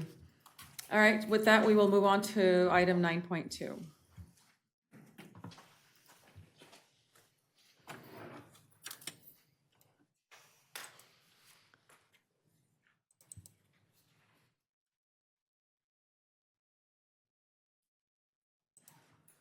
All right, good evening, Mayor and Council members. I'm Sarah Bontrager, your Housing and Public Services Manager. The item I have for you tonight is consideration of our Old Town Affordable Housing Project, a development and a disposition and development agreement, or DDA, including our loan term sheet and loan commitment for that. This is similar to an item that you heard a couple of weeks ago for the Abode project. So I'll fly through the site, through some of the slides rather quickly, but if you have any questions, please do let me know. This is our affordable housing fund that we're proposing using for this site. The site in question tonight is our Old Town site. The city acquired it in 2023. It's a series of 4 parcels along Elk Grove Boulevard near Webb Street. It is just a little distance away from the future Elk Grove Library, which will be a great amenity for the project. In 2023, we did some requests for proposals. We got 12 developers that were interested in partnering on this site, and after a thorough selection process, we chose Mutual Housing to partner with. We did an LOI with them in 2024 and extended it in 2025. Their project is an 89-unit senior affordable housing development. They've been through the community consultation process, held 3 community meetings, revised the design based on that, and they have submitted their planning entitlement application. It is not yet approved, but we expect that in the coming months. A range of unit sizes, mostly 1 bedrooms for the senior population, but we do have some 2 bedrooms, especially for those folks that may have a live-in caregiver. That's a great unit size. And we have a good number of units that are set aside for extremely low-income seniors and a variation for very low-income and low-income seniors. Our project amenities at this site include a community room with fitness equipment and computers, a lot of outdoor spaces, multiple outdoor courtyards. The project does have 2 elevators since it is a senior project, and on-site laundry. As a part of the property management, they will be providing 12 hours a week minimum of on-site services targeted towards seniors. The project will merge the 4 parcels into 1 parcel and is near, as I mentioned, the library, but also a lot of shopping resources. And our hope is that seniors will be able to get around here without a car if they so choose. So we've got the site plan up here. Our developer partner is here tonight, and we'll talk a little bit more about the site plan, but you can see here the multiple outdoor spaces, plaza area, and some effort to get some good tree cover at the site. Overall, this project cost is about $51 million. about $571,000 per unit. The city subsidy is about $48,000 per unit, which is higher than some of our other recent projects, in part because it's a smaller project at 89 units. So the developer plans to use 4% tax credits and state bond funding, as well as get a $6 million mortgage on the property. And then they have a few other smaller funding sources that they'll be using. So the developer did a loan application with the city, and that was reviewed by staff in the Affordable Housing Committee. We have a good partner, we think, in Mutual Housing. They've been around since 1988. They've done more than 20 affordable housing projects in Northern California, but this will be their first project in Elk Grove. Staff really likes that it adds some senior units. We have not built a new affordable senior project since 2011, so it is time to do that. And we think that this has a great complement of services, on-site property management, and a good location. What we always see with our projects is that there are some weaknesses. These are similar across all of our affordable housing portfolio. The rental revenue is projected to rise more slowly than the operating expenses. There are ways that developers typically make up for that, though. The replacement reserve, if they had to really do a lot of repairs on the project, wouldn't be adequate to maintain it over the 55-year regulatory agreement period. And the city will likely only receive small payments, if any payments, in most years. There's a lot of, there's reasons despite those weaknesses to fund the project. We need more senior housing in the city. We do have a strong housing market. These units are likely to be pretty consistently full, especially at the income levels that they're targeting. And the city's objective with the Affordable Housing Fund is to provide gap financing to make sure that these projects can move forward. A part of our typical transaction is our loan term sheet, which clarifies what we expect to agree to once we do our full loan documents. Staff, the Affordable Housing Committee, and the developer have negotiated terms that we are all mutually agreeable to, including a loan amount of $4.2 million. That's $3 million in cash from the city and $1.2 million of land value. We already own the land. 4% interest, 35-year term. They have until the end of 2026 to secure all their necessary funding. The units will be deed restricted for 55 years. A difference between this one and previous loans that we've brought forward to the council is that because the city owns this property, we have to do a development and disposition and development agreement, the DDA. That is a legally binding agreement that sets forth the conditions for selling the city-owned property to the developer. It includes our typical loan term sheet, along with other terms that are meant to protect the city. The Affordable Housing Committee also reviewed the DDA. We will not be transferring the property until the developer secures all their necessary financing. When we do transfer the property, the city land is transferred as is. The developers had the right of entry to do their studies and due diligence on the property. We do get certain rights in case there's a default or a breach of the contract, and it holds the developer to the project design that the planning department is currently working towards approving, and towards some key milestones in building the project. So along with the DDA tonight, we are asking the council to declare the land exempt surplus. When we purchased this land, this is how we anticipated disposing of the land. And we believe that the project meets the Surplus Land Act exemption. Because the developer is restricting all of the units, it serves lower income households and it has a 55-year deed restriction on it. The State Department of Housing and Community Development will make the final determination as to the land's exempt surplus status, but in our consultations with them, they seemed pretty amenable to the fact that this is an exempt surplus property. So the Affordable Housing Committee recommendation is was 2-0, that the council approve the DDA and the conditional loan commitment consistent with the draft DDA and loan term sheet. So the council's options are to approve that, which will allow the developer to go after the 4% tax credits in May. You could also request continued negotiations with the DDA to come back at a future date, or you have the option of denying the DDA. So that is my presentation. I'm happy to answer any questions now. We do have a representative from Mutual Housing here with a brief presentation also.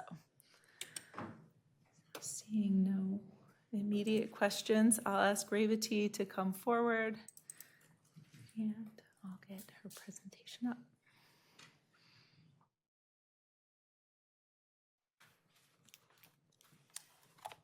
Hello. Hi, I'm Revati, Project Manager from Mutual Housing, California. I'd like to thank the entire council, mayor, and city staff for providing me the opportunity to present our project today. Since Sarah has already provided an overview of the project, I'd like to go into maybe details about the project timeline.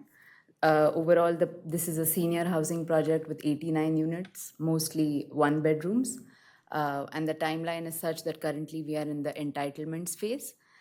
We would be applying for the 4% tax credit application in May. And with an award in August, we would be ready to break ground in February of next year. The construction would be completed in September of 2027, with the lease up done by March of 2028. This is a night view of the front facade of the project. It's designed to address resident requirements while blending in with the larger community.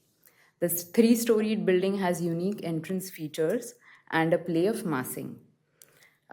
We have balconies, which follows the design principle of having eyes on the street.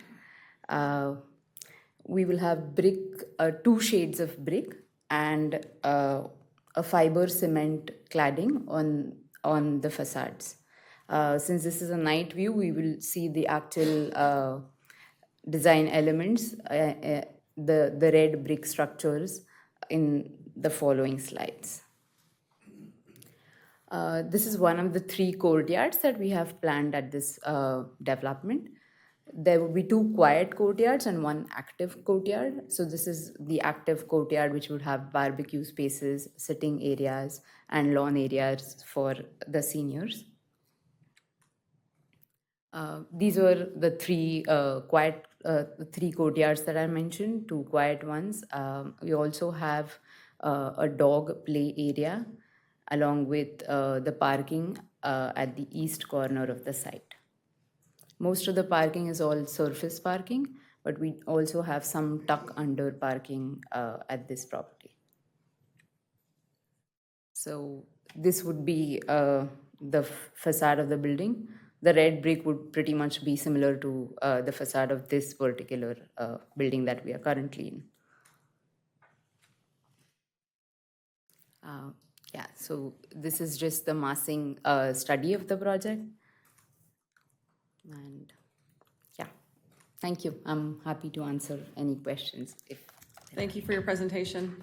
All right, at this time, I'll go ahead and open up public comment opportunity. We have 1 person signed up to speak, Randy Becker.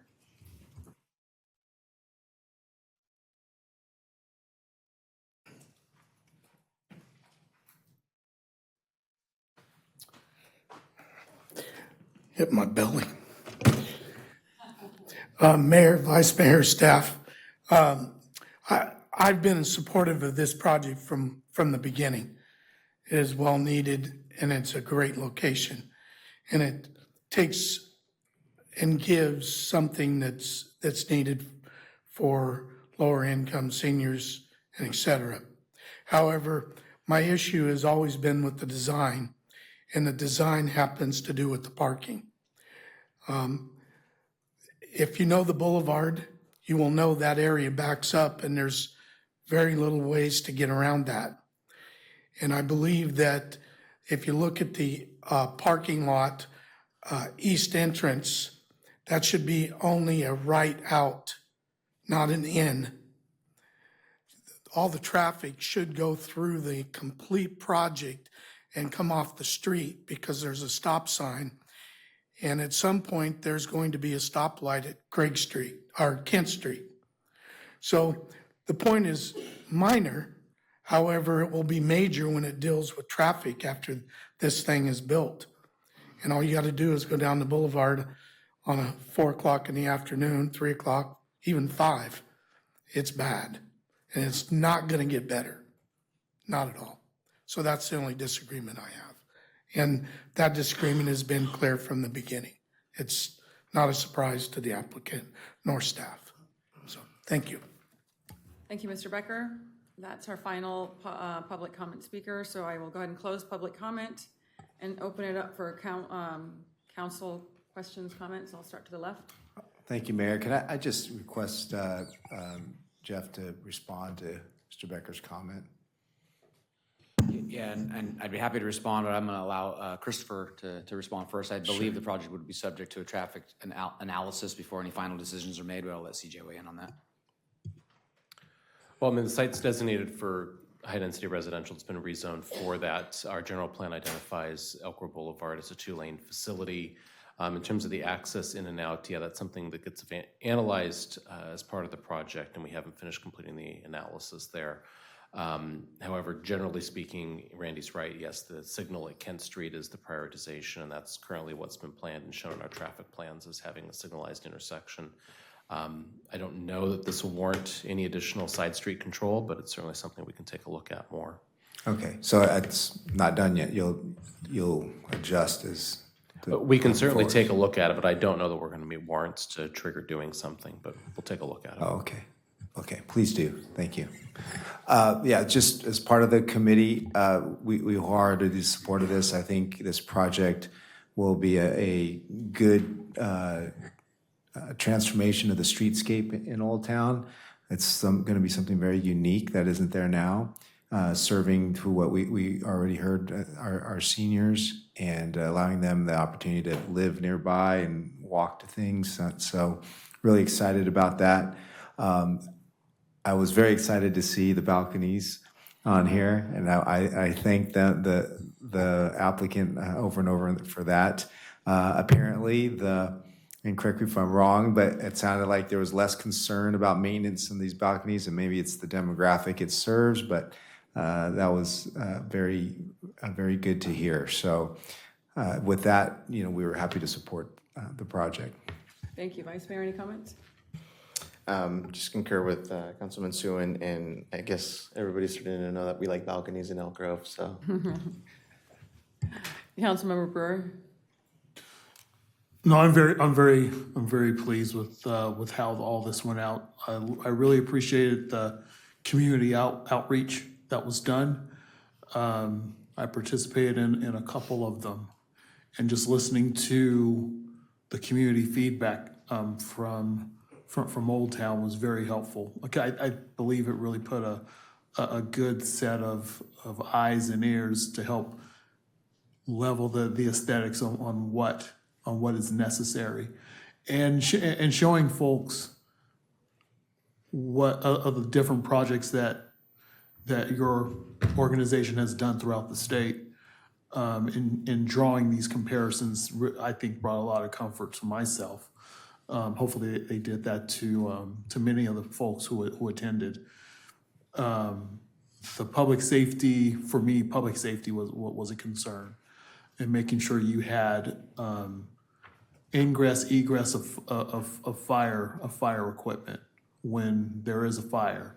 And if there's a large fire, how can you get multiple units onto the site to make sure that that we're addressing the safety of the residents in the facility. And one of the other things, and hopefully is I didn't mishear, that there are 2 elevators at this complex, which was for me a high importance, especially when you have people that are mobility limited, being able to go from floor 3 to floor 1 and having an elevator nearby to go downstairs, or if you're unable to take the stairs. and especially if you're in an area where the fire is not in your direct vicinity, was very important for me. And hopefully that was something that resonated really well. But on the whole, this was, I like this. This is a very sound approach. I like the direction where you're going.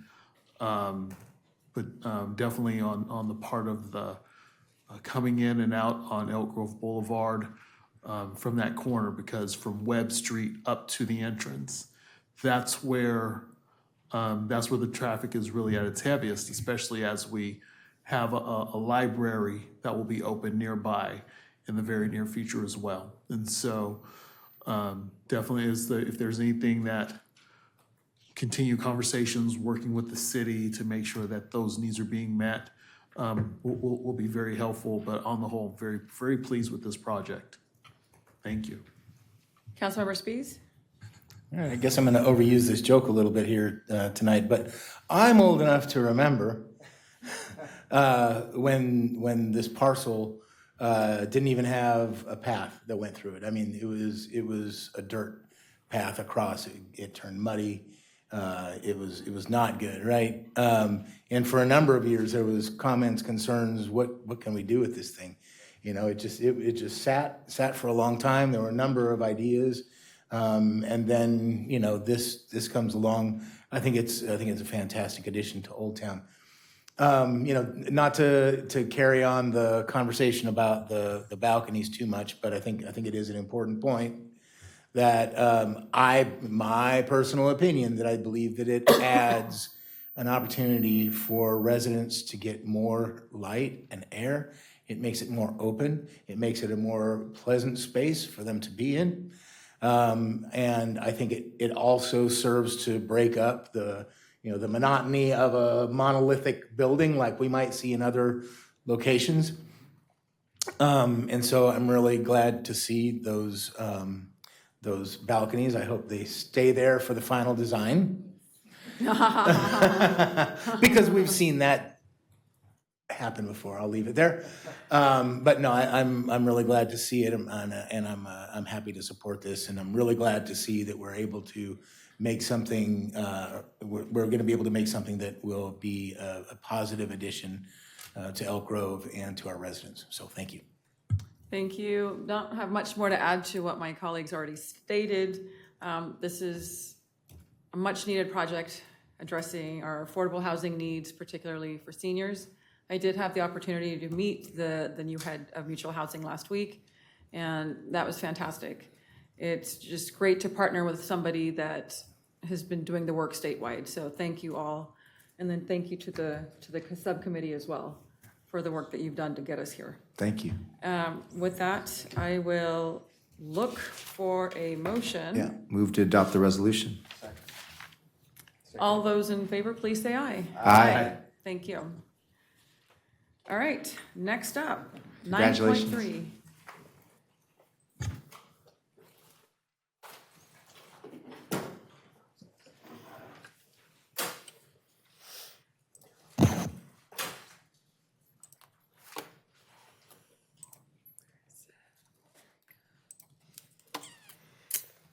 Good evening, Council, Mayor, Vice Mayor, and Council members. Thank you for having us tonight. My name is Sarah Rodriguez. I have the privilege of being your Economic Development Analyst, and today I'm joined with Casey Fabry, the Marketing and Event Manager for Explore Elk Grove. So this evening, we're here to share an update and seek your feedback on the future direction of Main Street Elk Grove's campaign, which we first launched in June of 2023. Our goal is to build on the momentum we've created and ensure the campaign continues to reflect your vision for our community. So we'd like to start by providing some background. I'm going to go over some agenda so you know where we're going with this. Some background on what we began as a 6-month campaign. Casey and I will walk you through everything that's been accomplished so far and the impact of those efforts. To build on the momentum of the initial campaign, we looked at how other downtown areas approach similar efforts and compiled a detailed list, and you will see a detailed list for your consideration. Please keep in mind that these are ideas that we've started to explore the feasibility of. But before we got too far, we wanted to bring it to your attention and get your direction.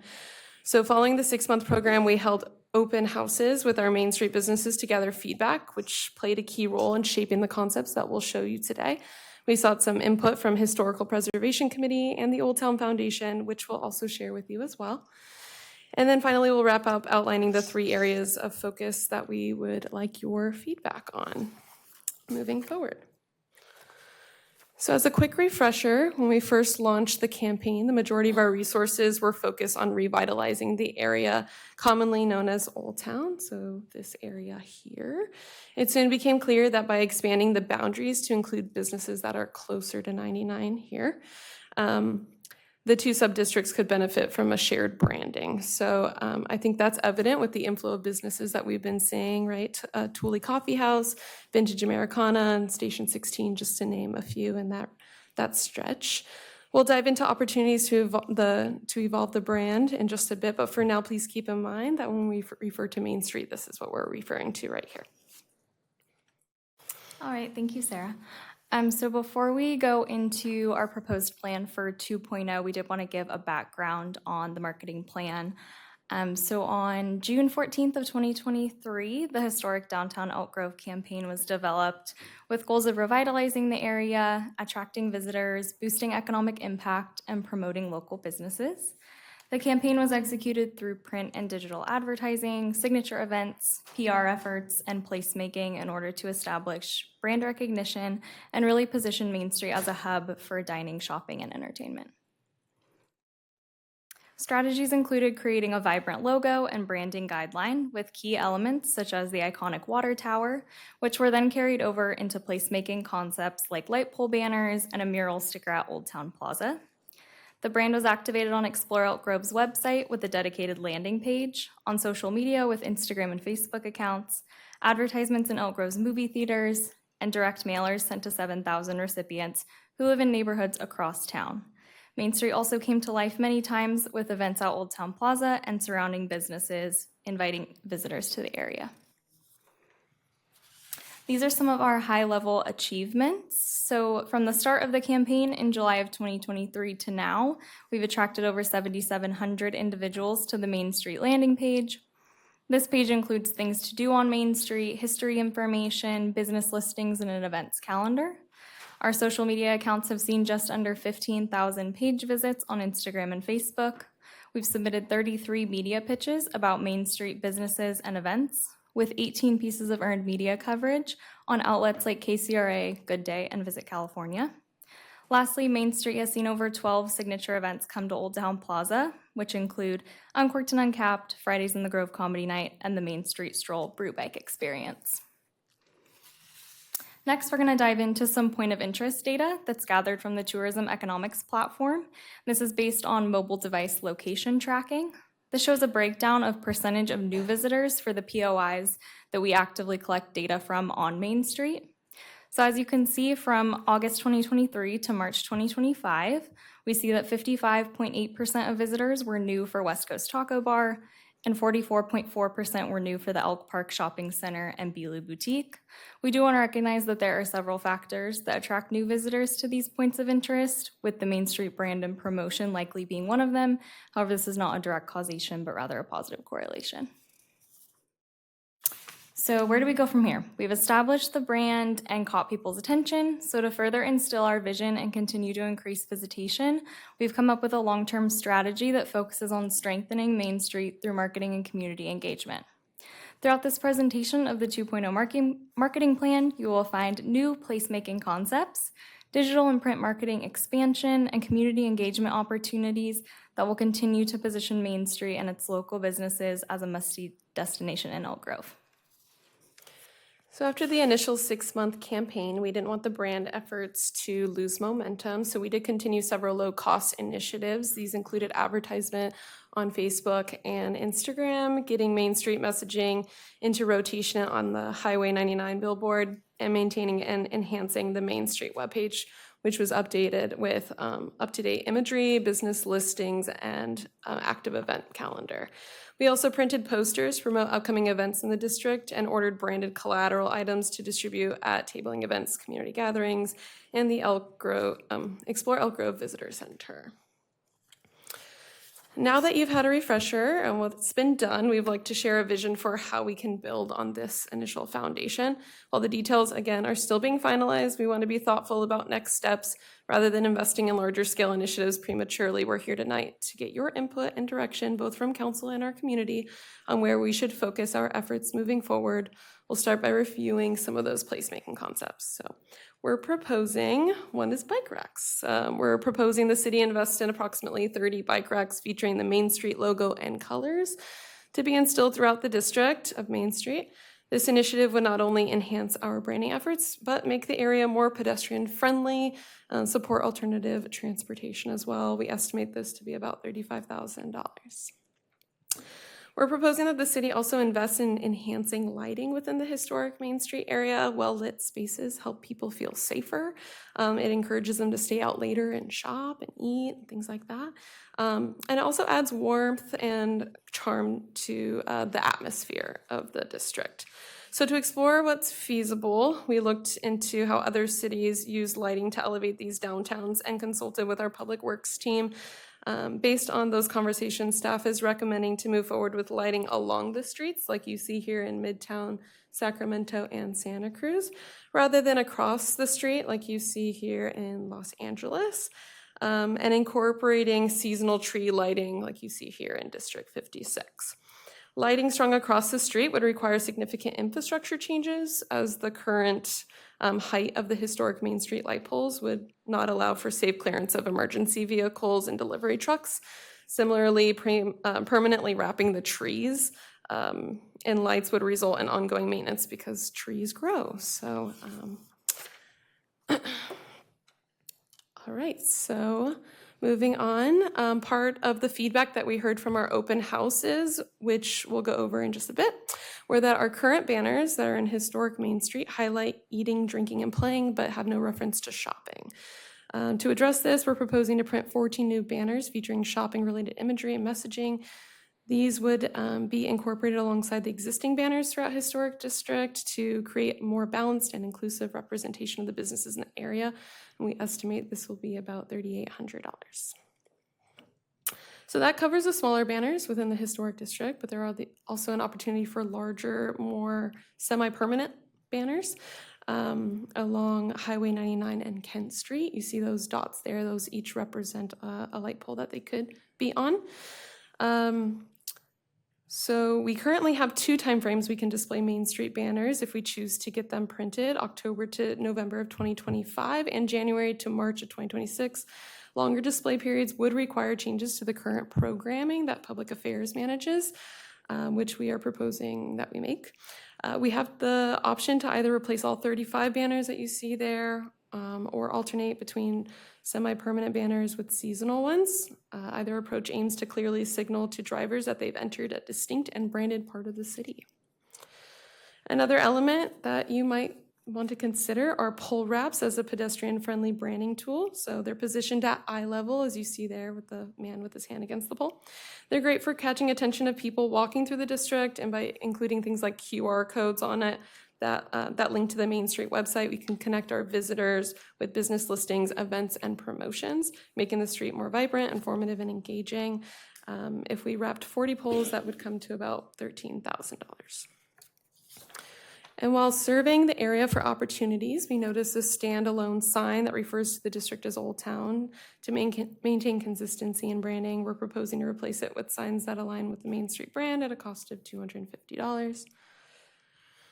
Another item to consider is these 3D large Main Street letters as a bold eye-catching landmark for the district near Old Town Plaza.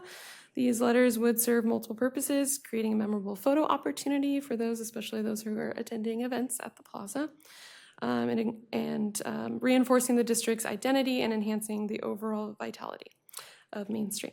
While this would be one of the larger expenses, it would be a one-time cost for a feature that would be widely used and highly visible. And we've received constant feedback that, consistent feedback that businesses like Dust Bowl Brewing and the new Horn Barbecue Space lack visibility from the street. And many people aren't aware that these destinations are just down the way.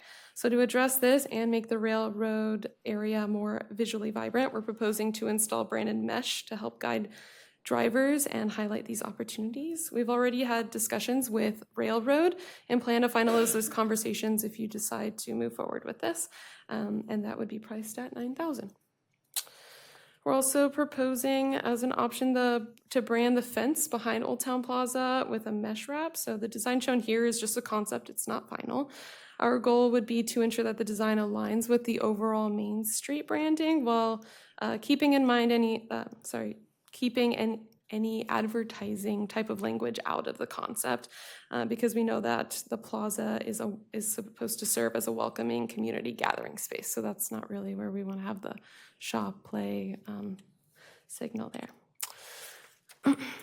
Next up for brand recognition, we have collateral. So this was part of the 1.0 plan and would be carried on to the 2.0 plan. Really gives people something tangible to walk around with the Main Street brand. Explore Elk Grove works collaboratively with Elk Grove High School's TDA Academy, which gives students opportunities in the technology and digital arts industry. So last time around, in the bottom left corner, they designed these stickers for us. And this time they have worked on a postcard. These would be distributed at community events and booths and also available in our visitor center. Next up, we have digital marketing. So to give an overview of the strategy here, we would continue to develop an internal content calendar to ensure that all of our channels are cohesive between social media, newsletters, blogs, our website landing page, and also continue with the management of monthly analytics for all of those channels. First, we have social media. We'll continue to actively share posts on both Main Street's Instagram and Facebook channels, which have a combined following of over 3,000 and growth rates averaging 7% each month.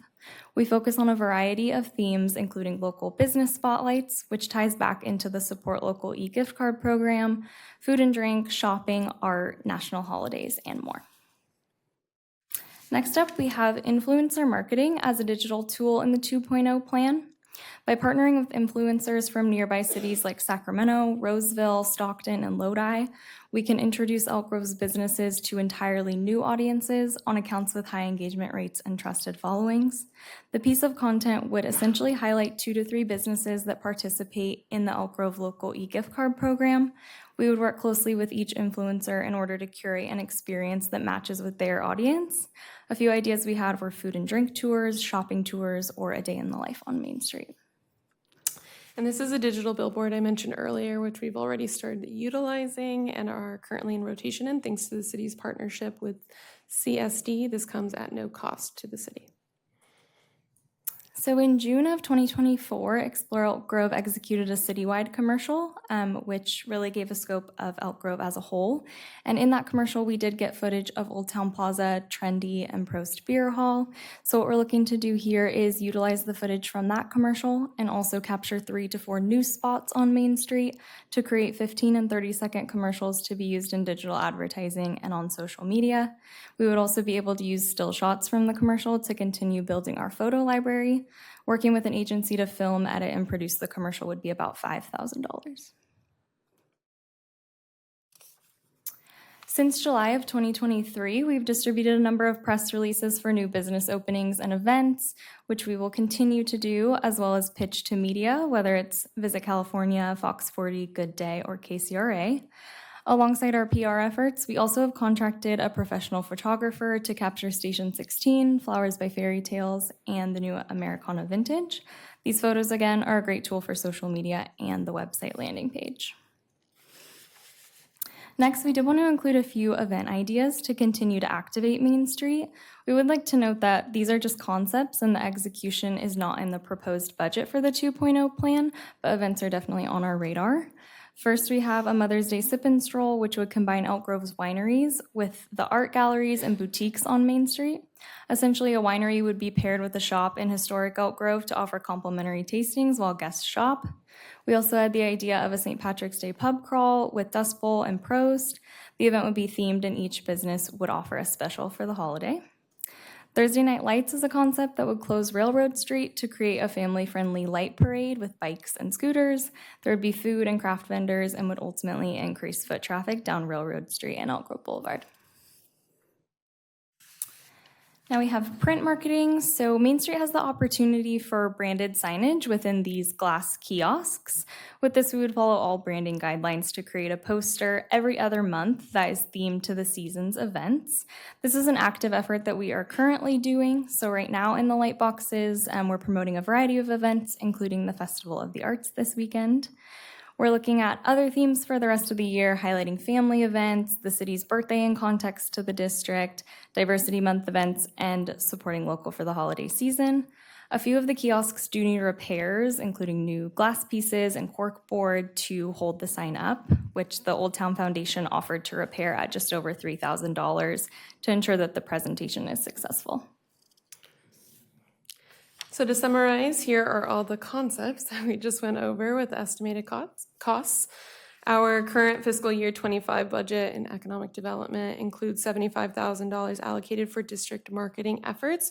So far this year, we've only spent a small portion of that amount on the digital ads and posters that we talked about earlier. We also have an additional $75,000 proposed for next year's budget. The items marked in blue are the items other departments and entities have agreed to cover. So as Casey mentioned, Old Town Foundation has agreed to cover the kiosks that you see there in blue. Public Affairs has agreed to cover the larger banners that was discussed earlier. So our plan is to use the remaining funds for the fiscal year to cover some of the more significant placemaking concepts. Then we'd use next year's allocation to continue building on those efforts. This approach would allow us to fund the majority of what we're proposing with the flexibility to carry over some of those items into the following year if needed. So as you'll see, most of the higher cost items, everything listed under placemaking, are pretty much one-time purchases. After installation, they would only really require maintenance. So keep that in mind. We wanted to present you also with the feedback of our business owners, Historic Preservation Committee, and Old Town Foundation before providing your own feedback. So after the initial 6-month campaign, we scheduled open houses to gather feedback from the businesses within the district, and we received overwhelming positive feedback. Even if entrepreneurs couldn't make the meetings, we encouraged them to fill out a survey. Most business owners said that the Main Street campaign effectively represented the character and uniqueness of historic Elk Grove. That was 90% of those that filled out the survey, and then 70% felt that the campaign resulted in a new customer base. Some other comments that we received was any exposure helps, and let's invite TV news stations to come and see all the businesses and cultural activities, and let's have a equal balance of retail services and restaurants. So one key piece of constructive feedback we did receive from our open house was on the topic of branding, since they basically received that the branding didn't clearly distinguish between the historic district and the rest of Main Street. Since the businesses closer to Highway 99 are not part of the SPA, they said branding them as historic caused some confusion. In response, we mocked up these two versions here that you'll see on the right. They maintain unifying elements like the color, the font, the iconic water tower, but distinguish the historic side of the district with its own sub-brand, and we'll get into that in just a bit. As far as Historic Preservation Committee, we also met with them. They also had great things to say, but they gave us some additional suggestions. They supported the idea of a unique logo from historic Main Street, but recommended that the historic element be more prominent. So this piece here, they thought that historic was a little too small. For the proposed 3D letters, they encouraged us to consider more of an artistic design that reflects the character of the district. They also emphasized the importance of following SPA color guidelines. We've reviewed the SPA guidelines and confirmed that the proposed colors are and will remain consistent with those standards. There was some concern that the mesh covering could resemble a construction site, and while we understand that perspective, we believe that the mesh, being a temporary solution, still represents a visual improvement over the current condition of the site. And lastly, they ask that we ensure the placement of the bike racks does not obstruct pedestrian pathways. So we completely agree, and we will coordinate with Public Works to ensure that they're placed properly. So we know we threw a lot at you. Thank you for hanging in there. So just to recap, first, we'd appreciate your direction on branding. While many of our team sees the value in having a unified logo, we also recognize and respect the feedback that we received from the groups that we talked about. So to recap, this was our original logo here for the 6-month campaign that we held. And then these logos here were what we came up with after our initial open house discussion with our businesses. So that has 2 distinct logos, this one being for this west side, West Main Street area. Everything there, we would say, would use this. And then everything within the historic district would use this historic Elk Grove one. And then after speaking with HPC and Old Town Foundation with the feedback to have historic be more prominent, we came up with these 2 logos. One, this one being the same, and this one having historic being more prominent.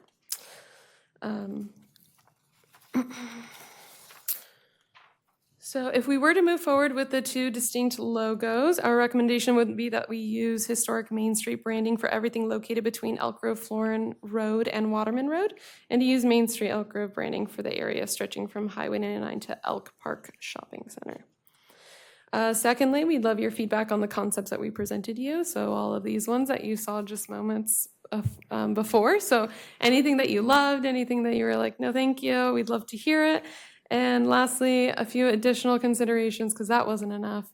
Council could direct staff to formally rename Old Town to Historic Main Street if you so wish. Council could also recommend renaming Old Town Plaza to align with the Historic Main Street branding. And additionally, you may choose to narrow the focus of the campaign to only be for historic Main Street portion and discontinue the promotion of those businesses that are near Highway 99 under the Main Street branding. These are all things you can consider. And with that, this concludes our presentation. We appreciate your time and guidance, and we're happy to answer any questions you might have. Is there a checklist? Can we? I can go back to the giant list if that's helpful. I'm sure there's a number of questions. I definitely have some, but I'm Yeah. going to start with public comment. I'll go ahead and open up public comment. We have 2 people signed up. Brett Bartholomew, followed by Randy Becker.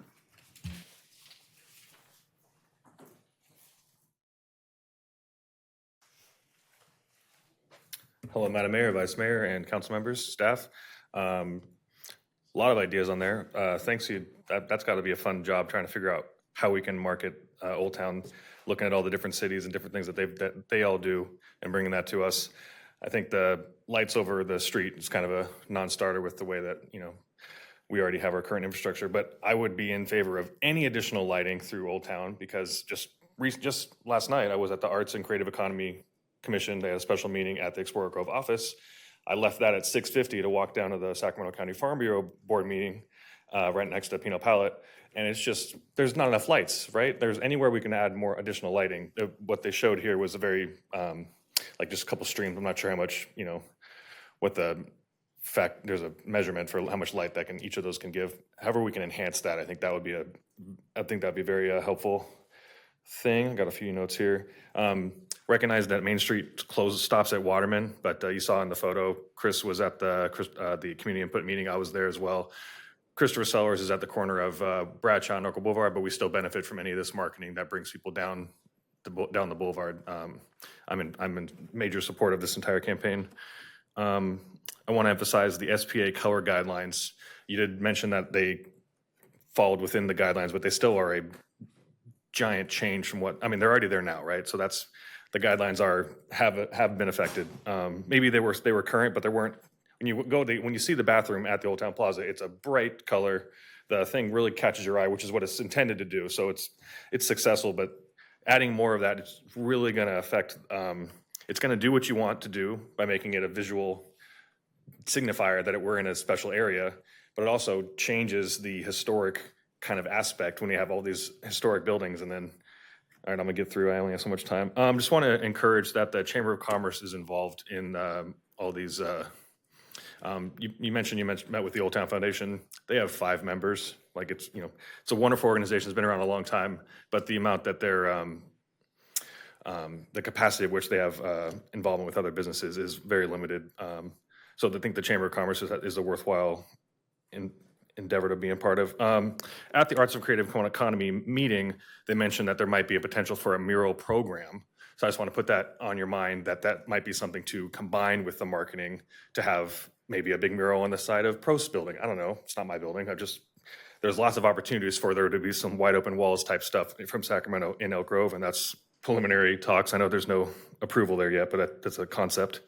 On the signage, it had historic being above Elk Grove on the right side, and the historic and Elk Grove are the same size font. I think you could benefit by having historic being larger and covering the entire side of Elk Grove, and historic being that same. I don't know if I got a couple minutes there. I think the participating with influencers is very effective. Explore Elk Grove has 11,500 on their Instagram, and their Facebooks has 7.5, but their social Instagram is Main Street. All right, I know I have time's up. I apologize. Thank you. But thank you. Randy Becker.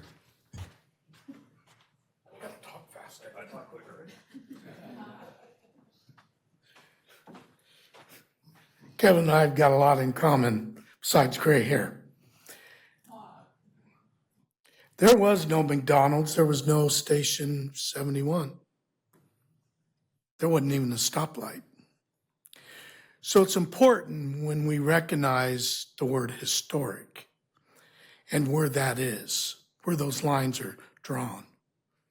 I know to this generation in 2025, it might not mean much and might think that the boulevard from 99 to Waterman Road is the same.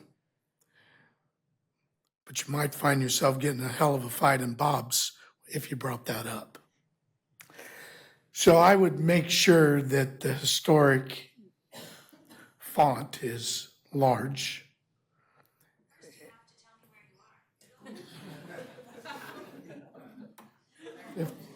If I was married, I wouldn't tell you where I was. Anyway, the historic district needs to be recognized correctly. And the Main Street, the rest of it, or the add-on to 99 would be fine, two separate. Color schemes, I'm okay with. I'm with Brett, and I think we're all the same. Lighting, lighting, lighting, more lighting. Make it look like the lighting from old town cities, old towns. Make it nice, but lighting, safe. Make it safe. I want to be able to walk down the boulevard and not have to use the flashlight on my iPhone. So that's my 2 cents. Thank you very much.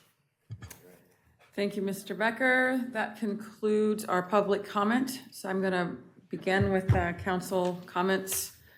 Actually, if you don't mind, just indulge me. I'm actually going to ask a couple of questions just to kick it off. From what I've heard from the community, outside of the campaign itself, is the confusion with Main Street, Old Town, and Historic District. So consistency is one of the things that I've heard back from a number of people. I do like the campaign. I did see on the last slide, I think you mentioned the Old Town Plaza renaming. I think if we're going to be successful with rebranding, that lends itself that is something that needs to be on the table, because we have the Old Town Foundation, we have, just in our prior presentation, we still refer to it as Old Town Site. So it's going to be hard to break what's been customary. So for the marketing, we really need to do a deep dive on consistency so that the branding can be successful. I myself am guilty of this. I don't refer to it as Main Street. I will often call it Old Town. And that's just because I'm used to that. Mm-hmm. So to break that mindset, we're going to need some more consistency, I think. But I'd love to hear what my colleagues say, but I do think that the Old Town Plaza should be on the table So I will start to the right this time. So I guess to go a little bit more on the main street. In old towns across the US, there used to be a main street. It was named Main Street. I guess my only concern in this is if you tell someone it's Main Street, Elk Grove, are they going to be looking for a main street, right? And it's currently Elk Grove Boulevard, right? So I'm not saying no. I'm just saying that's a problem. That's a challenge, right?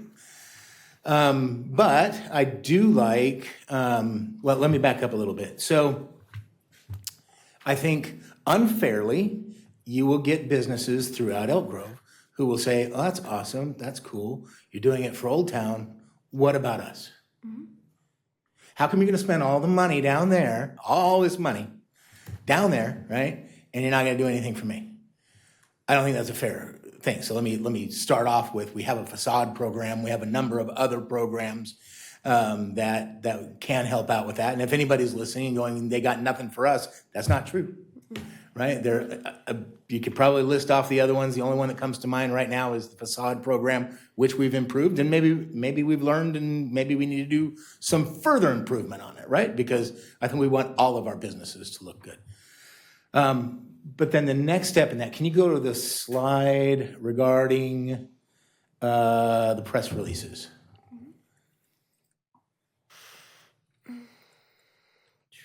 Oh, there you go. There we go. There you go. Okay, so press release distribution for signature events. Is that something that we can offer citywide? Yes. And we Okay, do. because We do. again, that's Yeah. another one of those things, right? Where you say, well, they're not doing anything for me, they're just doing it for Main Street, right? This is something that we can say, we can do for others. Yeah, there's a couple things we can say we do for everyone, for those listening at home too.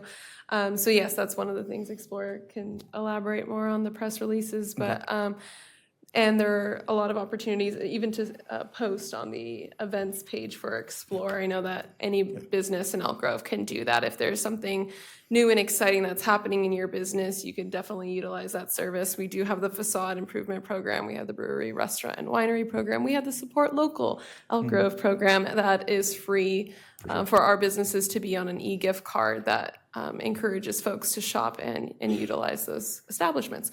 So we do have a lot of things that we offer citywide, and we see this as like the first point of district marketing, right? This is the heart, a lot of people consider this the heart of Elk Grove.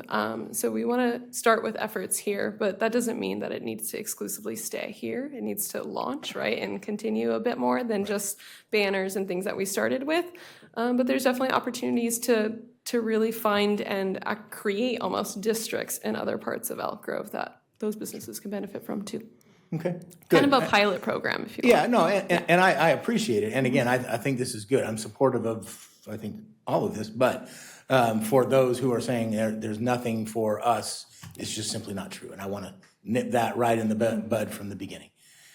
Okay, so let's go real quick to the railroad street fence mesh.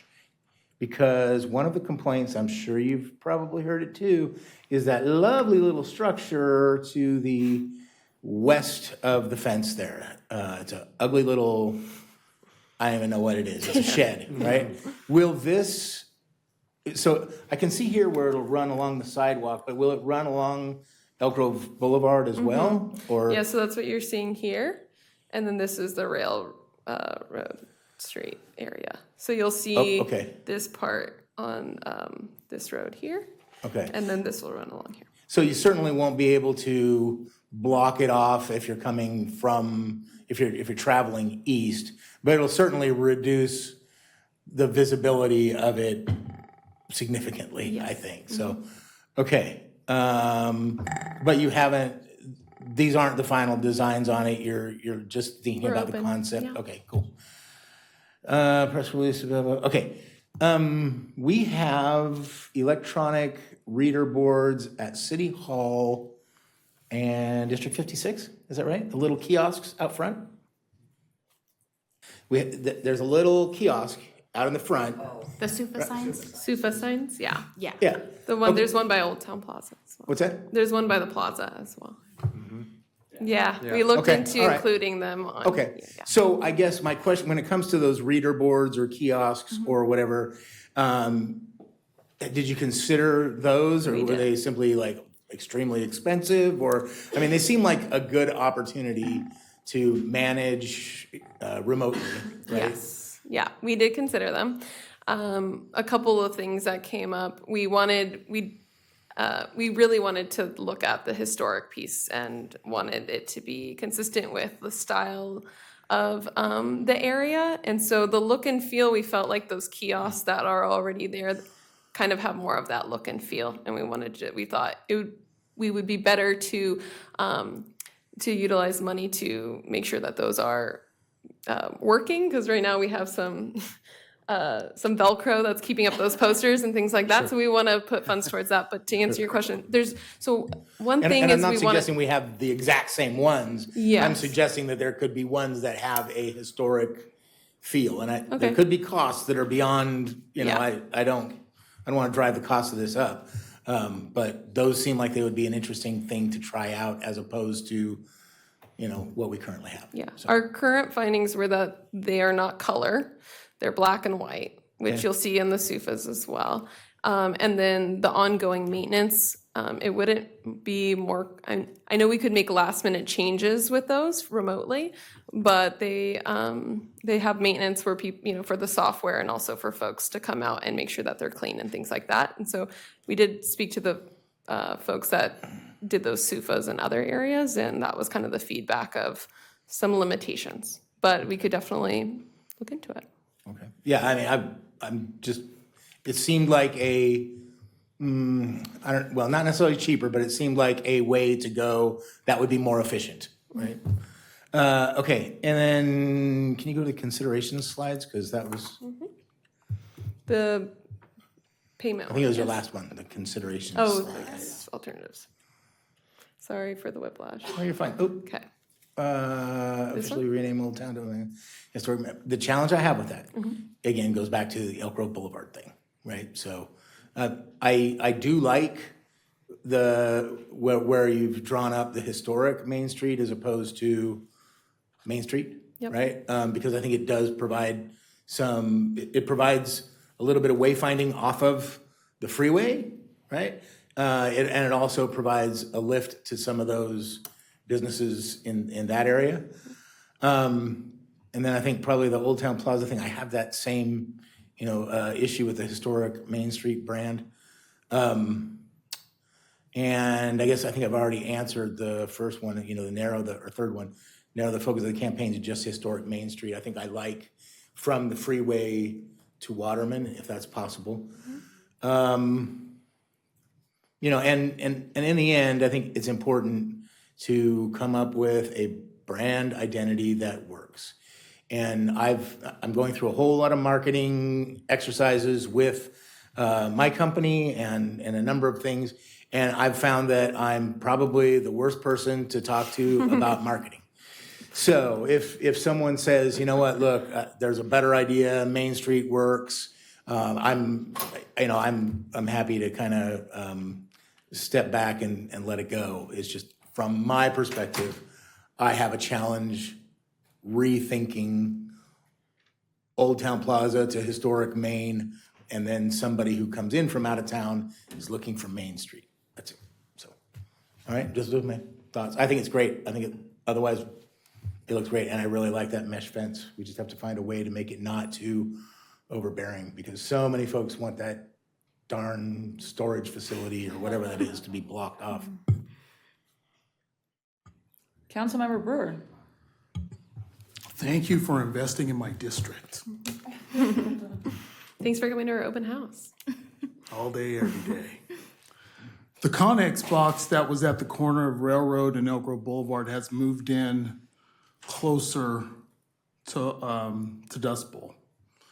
And it was done so because of the vandalism that was being done and probably similar activity from the young individuals who were riding the bicycles. And so, thank you to Union Pacific.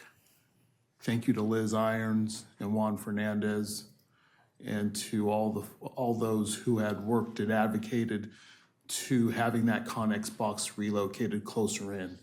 Because I think from an aesthetic standpoint, it does remove an eyesore, or at least it shifts it in a little bit more, but it also reduces the likelihood of any sort of ill harm that would be brought there through the vandalism. Old Town, the place versus Main Street, the business district. Main Street, the business corridor. I think that's the larger discussion that we're looking at right now. And so far into the pilot program, Main Street, the business district, has been a success. Old Town, the iconic neighborhood, the iconic community, it still resonates in people's minds, as the mayor eloquently said. And I don't know if you can ever get past that paradigm shift. It's something that has been ingrained, and something that for all of us that have been here for 27 plus years, that's something that we will all eventually would get used to at some point. But I think a lot of us will still call it Old Town, because that's what we know it as. But Main Street, the business sector, Main Street, the business district that runs from Highway 99 to Waterman Road, and to in a lot of ways beyond to Bradshaw, because you do have Christopher Sellers there. That plays a vital role in all of that growth and all of that, that makes Main Street, the business district, what it is right now. One of the other things that I looked at, because another area in my district, because my district is so big, is Sheldon. Mm-hmm. And in Sheldon, as the community, they have several establishments there that are very successful, but also, they haven't really mentioned it, but they've kind of said it in passing. What can we do to keep people still coming here? Mm-hmm. Because you have several establishments there. You have Sheldon Inn, you have Atkins Family Winery, you have Umai, you have Why Not Club, you have Burt's, you have Fat Mike's Pizza. You have all these several new places like Folicious, the Ace Hardware stores, and Super Taco, and Pizza Bell. They all make up this community. And so it's making sure that we don't throw the baby out with the bathwater. Yes, I did use a rodism. Because as we work really hard to make Main Street, the business district, viable and attractive, we don't want to leave Sheldon Business District behind, especially at the expense of trying to make Elk Grove better, because we have so many new things coming in all different parts of the city that it's very easy to have something fall through the cracks from an overall sense. The Old Town Plaza itself, having the sign for Main Street is really cool. I like it a lot. But when we look at because I've had several discussions about, are the colors too vibrant? Because there's a more, especially when you look at the more earth tone colors that really make Old Town the community. Mm-hmm. But when you look at Main Street, the historic district, it's like, you want to have that vibrancy, but at some point, do we really want to tone down the colors? But not to make it too dull, not to make it too dark, but to have it balanced. Because as people drive up and down Elk Grove Boulevard or Main Street in historic Old Town or historic Elk Grove, because you see how we're meshing the language and the lingo together. It's just, that's why there has to be something singular, consistent, that as a business district, you want to make sure that there's consistency in the branding. And that's why I like when I saw the different pages that you had in here in your slide, where it showed the different approaches and how to phrase it. Because everything from Highway 99 to Elk Grove, Florin, that's not historic. That's not the historic Main Street. That's Main Street, or at least Main Street, the business district. And everything in the shopping center up at the front, the Elk Park Shopping Center, with all the different activity that's going on there now is amazing. And then you have across the street, we are going to lose the CVS eventually. Or matter of fact, we're going to lose it pretty soon. Big Lots, that site is open, it's available. And so as those two fill in, you still have establishments there. You still have Plaza del Sol, you still have McHugh's, you still have Arby's, you still have the Bank Shop. And I'm just talking about the restaurants, but the establishments like Ashley Furniture, that is still there. It's just looking at everything along that corridor and just having it and just marketing it in a way to where they're not separate and distinct. They are one, but they offer something a little new, a little something different, a little something that allows you to sample everything that is good about Elk Grove on the east side of Highway 99. And just that's where I'm kind of looking at in the overall design. The fence meshing, that's neither here nor there, but in the Old Town Plaza, the one with the flowers, I have a little heartburn about that. That's why we made sure I have a to little say that heartburn the about design that. it's just outstanding. But I like the fence meshing that runs along the boulevard around the railroad street. I do like that, especially if it has some sort of way to direct you to those establishments. Because Dust Bowl is iconic. You see the neon light from there, and it's very clear that that's where it's at. But for the new establishment coming in, and I think this is something that also kind of plagued the old establishment before it, that it didn't have the signage to direct you to that spot because it gets lost in the breadth of Dust Bowl. Yep. And so there has to be something to at least guide people to both of those establishments so they know that Railroad Street is there and it's open for business.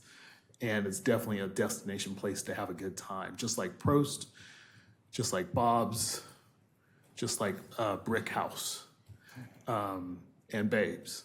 You have everything that you want along that Main Street corridor. And then we have Trendy, Bailu, and Thule. You definitely have your community right there. And so it's a lot of great stuff going on just in this corridor from 99 to Waterman, and when we mentioned Christopher Sellers, stretching it out to Bradshaw, but also looking at how to keep things moving at a high clip, moving at an aggressive direction, a positive direction, but also looking at how we can create that vibrancy, that balance, that same excitement for the Sheldon community and what they have out there, because you have some wineries out there that leads people off to, and stuff. So as we start to fill in those gaps and as we start to look at the campaign, those are things I'm looking at and thinking about. Yeah.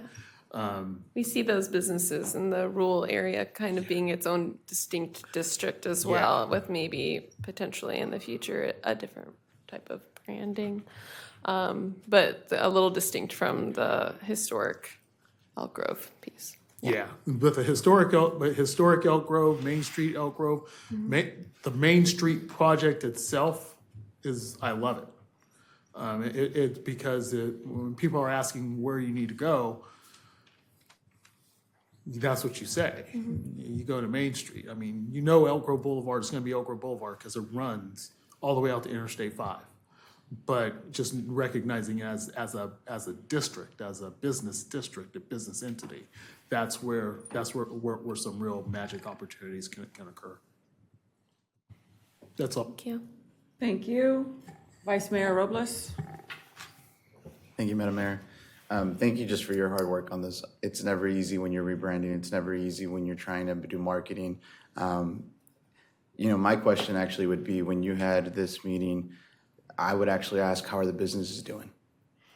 Yeah, we tried to show a little bit about the analysis with that initial, sorry, you're getting whiplash, analysis slide that shows an increase in foot traffic. That's one right here. So yeah, I think our businesses are greatly benefiting from it. We see increased foot traffic, increased visitors, and then even just the perception, right? Because perception is a little different from reality. The businesses are also saying that they're getting new customers, so it's a good thing that we're having a match up there. Yeah, we think it's... Before all the branding, was there an analysis done on how the businesses were doing? Yeah, so this is actually comparative analysis that Casey ran. Yeah, so this is from August 1st to 2023 to March 31st, 2025. And that's when we started gathering information from tourism economics. Okay. I think that it's a good idea that we put something over the fence, because I think that's pretty good. People talk about the SORI, people talk about trying to move that specific, what is it, trailer? No. Conics, that's storage, that specific storage, right? I think this is a great idea. For the colors, I don't mind the colors because it draws people to go down. They start seeing something different that they haven't seen. I understand we want to stay and preserve, but let's just be honest, if it's black and brown and like just the colors on the wall, it's just gonna look kind of awkward. At least these colors are colorful, that draws people to that specific area. I actually think that it's a good idea of the fence behind the plaza. Because you go right now, and even when you take photos, whether it's dancing on the edge or we're gonna be doing, cowboy boots and dancing, right? Mm-hmm. You wanna see something beautiful behind there.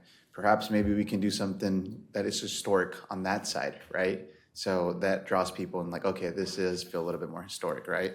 When we're looking at doing the marketing for the restaurants, so some folks do go, but one of the things that's hard is also hard for all the new restaurants that are coming in to actually sell, right? And then the price difference in the suburbs are a lot different than the city of Sacramento.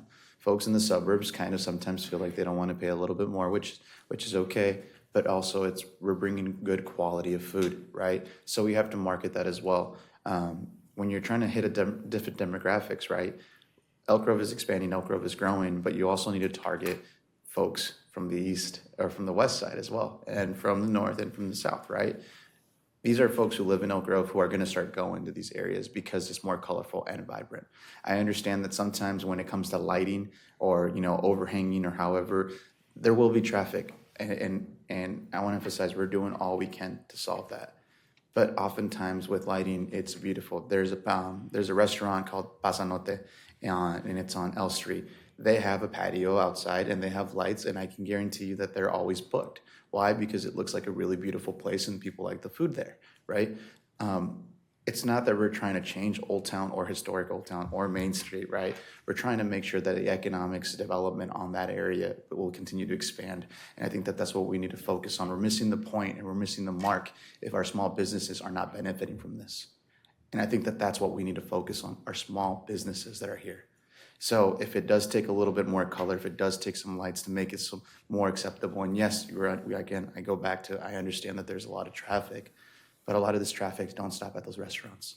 We need to make sure that we're taking care of our small businesses. So thank you for the hard work that you're doing. Thank you for investing, and I'm gonna allow my other colleague to talk. Councilmember Suen? Thank you, Mayor. Also, kudos for all this work. It's obvious you put a lot into it. A quick question: West Coast Taco Bar is west of 99, though. Was that intentional to include that in this data? Yeah. West Coast Taco Bar is next to Yeah. Smart and Final. Oh, I mean, sorry. I'm sorry. It's west of Elk Grove Florin. But, oh, you're going, never mind. It's Yeah, late. yeah. It is late. I'm so It's sorry. okay. Yes. Thanks for being Now here. it all makes sense. All right, sorry. I wanted to start off, though, with the earlier comments from the mayor and Councilmember Spees. I agree. I mean, in terms of we need to focus. Is it Main Street? Is it Old Town? Elk Grove Boulevard? And this might be even more costly, but we have Laguna, and then east of 99 we go Bond. So we could do Main Street east of 99, and I know at some point Waterman or maybe Bradshaw beyond, we could pick up Elk Grove Boulevard again. I don't know, just a thought, but that could solve the Main Street conundrum, if you will, if folks are worried about there's no Main Street. So suggestion to explore that. I do like how you have the distinction here with historic Main Street in farther east, and then the Main Street, just Elk Grove over on the west side. I think that's very elegant. I heard the comments about making the historic bigger. I've always thought less is more, so I do feel like what you have here is kind of nice. It has historic right over the top of it. I think that's a nice touch. The pole wrapping stood out for me. That was great. I think that's really, really neat. The fencing, I agree with my colleagues there. I like the fencing. On that though, when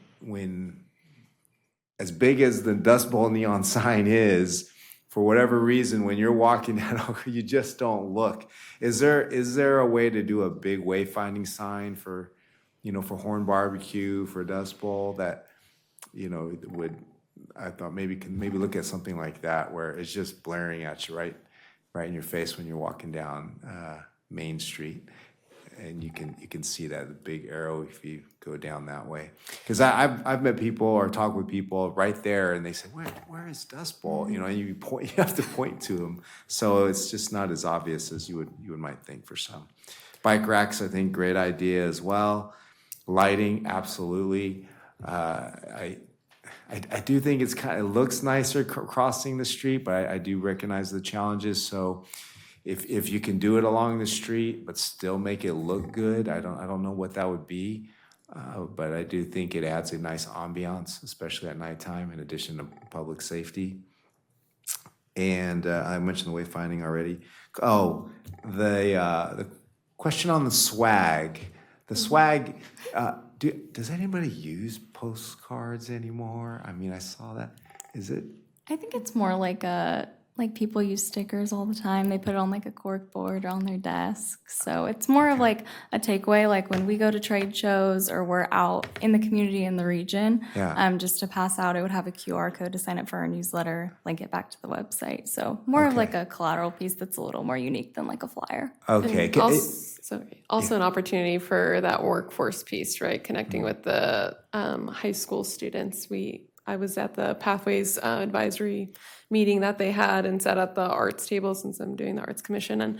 And they always want more opportunities for the students to be able to use real life examples. And so I think that's an excellent opportunity for them to have something to put on their resume that they use their graphics skills on, things like that. And so it showcases the talent here as well, and an opportunity, to connect back to the webpage. Okay, I mean, hey, if they're still useful, great. Just sidebar, I was in China, and I literally took me forever to find a place to mail postcards, because people just don't mail postcards anymore. So, that's a good idea. Should have done a hotel. But anyway, wasn't staying at a hotel. But yeah, so that's pretty much it. I think it's a great effort and endeavor, excuse me, and I look forward to seeing how everything else when you implement it going forward. So, Mayor had a follow-up. Yes, I do have one question, and I know and I don't want to add more to it. There's a water tower in Old Town. Yep. Is there anything that we can do, or how can we help to help facilitate a conversation to put some art there? Yeah. Earlier someone mentioned a mural festival, which we plan to bring to you. We would love to have someone paint that water tower with a mural or do something with it. We haven't had much luck getting in touch with the owner. Our understanding is that they are out of state, and they use the water tower mostly for putting things like antennas and satellites on there.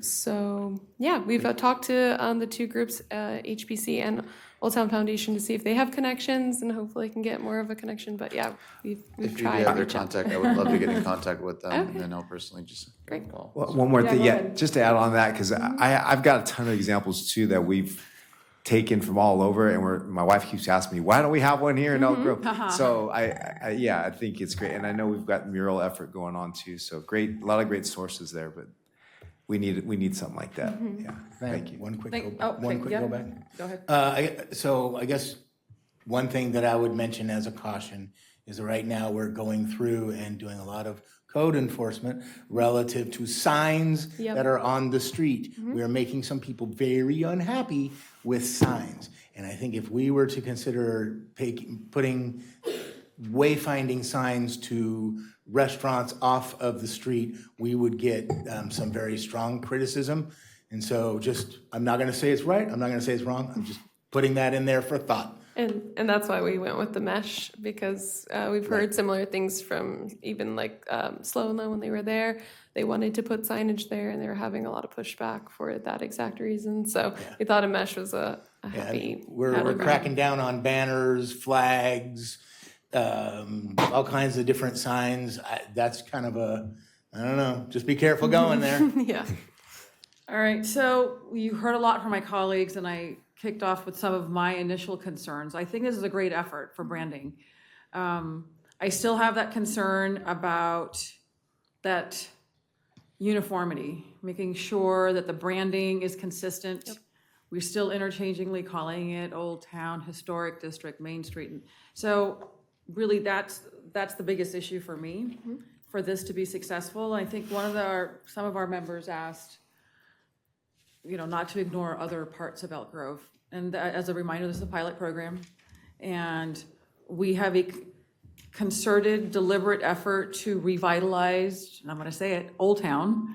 And that has been part of our policy direction. And it's an area, it's our oldest area, and it's been overlooked for decades. And so this is great that we're at a point in our city's where we are today as a city, that we can now reinvest and bring back that vibrancy that has been missing for a very long time. So I'm very proud of the work that the city is doing in that area. And I imagine, again, this is a pilot program, we'll see similar opportunities elsewhere. But some of the things that we hear on the west side, the east side will say, well, gosh, there's nothing happening everything new is happening on this side of town. And so where there's new growth, new opportunities, the newness is its own sort of attraction. This area has been overlooked, and we need to see it through to make sure that it's successful. None of us here are marketing experts. And recognize that we all like certain things and dislike certain things.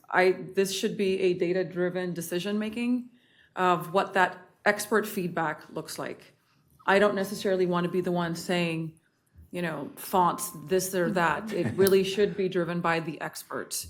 And then give us ideas of, what that looks like. But, we all have our tastes or our own preferences. But by all means, we're not the experts in this subject area. So I want to defer that design to the experts. A lot of things that I like on this. I love the bike racks. I love the lighting. I'll go back to what I've said in years past, and that is that sort of what you see in San Diego in the gas lamp area. It is its own destination. And with this increased lighting, I could see something like that develop. And of course, public safety is important. I've heard from a number of business owners that becomes an ongoing concern. And so the more lighting that we have there, that is something that is sorely needed. And this sort of enhanced beautification of what that lighting looks like, making sure that it is obviously attractive. To Councilmember Darren Soon's point, you just have a string of lights. What does that actually mean? So I'm sure there's going to be, again, the experts who can help design this and make this the best, something that we all want to see. And I know that Denise has always asked for those Instagrammable spots throughout our city, and I saw some of that here. And I do like sort of that, creating those hot spots throughout the city. That you, again, it goes back to civic pride. So there's a lot going on here that I love. I just want to go back to that basic element, and that is on branding and that consistency. And it even with Old Town Plaza, maybe it's just the plaza or Town Plaza. I'm not going to be the one that determines what that is. It's just some food for thought. That the more we visually have Old Town name everywhere, it's going to be very hard to shift the mindset into a historic district or Main Street. Where the fonts and where it needs to go, I'll leave that to all you guys. But thank you. I think this was an excellent presentation. Thank you. And look forward to seeing what becomes of it. Mayor, can I just get some closure and make sure we've got clear direction from the council? There's Yes. lots of different opinions. First of all, I want to respond to Councilmember Stewen's comment about renaming Elk Grove Boulevard. I don't know if you remember, but we tried to do that with Civic Center Drive out in front of District 56. Oh. And that became a nightmare just because of, you're talking about the post office and you're talking Right. about everybody changing their addresses and everything. It is not, and you think of how many residences and businesses are along that stretch, that would be a monumental challenge. So I think what we're proposing is really to rebrand, rename that from a marketing perspective, if not the actual physical addresses, right? What it sounds like I'm hearing from the council is you're good with the general Main Street concept, right? With kind of the Main Street Elk Grove being from 99 to Elk Grove Florin, and then from Elk Grove Florin to Waterman is the historic Main Street Elk Grove, right? And it sounds like most of the individual projects in there are good, right? There's a lot of little details we need to work on, but I didn't hear anybody not liking or eliminating anything from that list. So we'll move forward with kind of the next phase of design on that.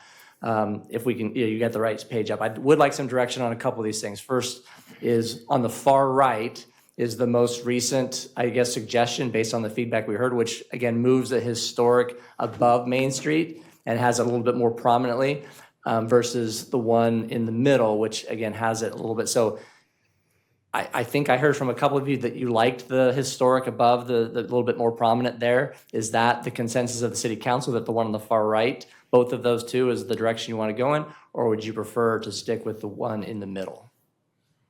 You're gonna have to use Main Street. If we're gonna be stuck on that, then I'd like the design that says historic Main Street. On the far right? Yeah. Far right. Okay. Everybody consensus for that? Mm-hmm. Okay, go ahead and go to the next. So on that,